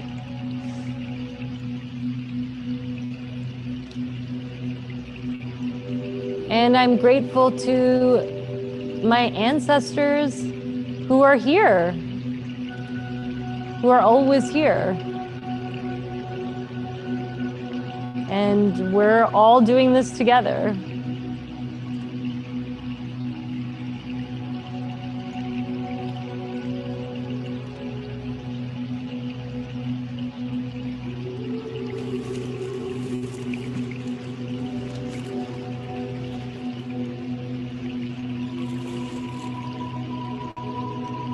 And I'm grateful to you, mirror, for being a mirror and holding the memory of who I am and who I can be and who we are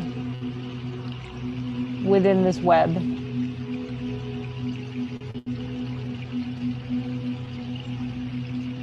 Thank you, Akanzyla. As Sarah says, may your rhythm run steady, and may you be wrapped in the warmth and expansiveness you show everyone.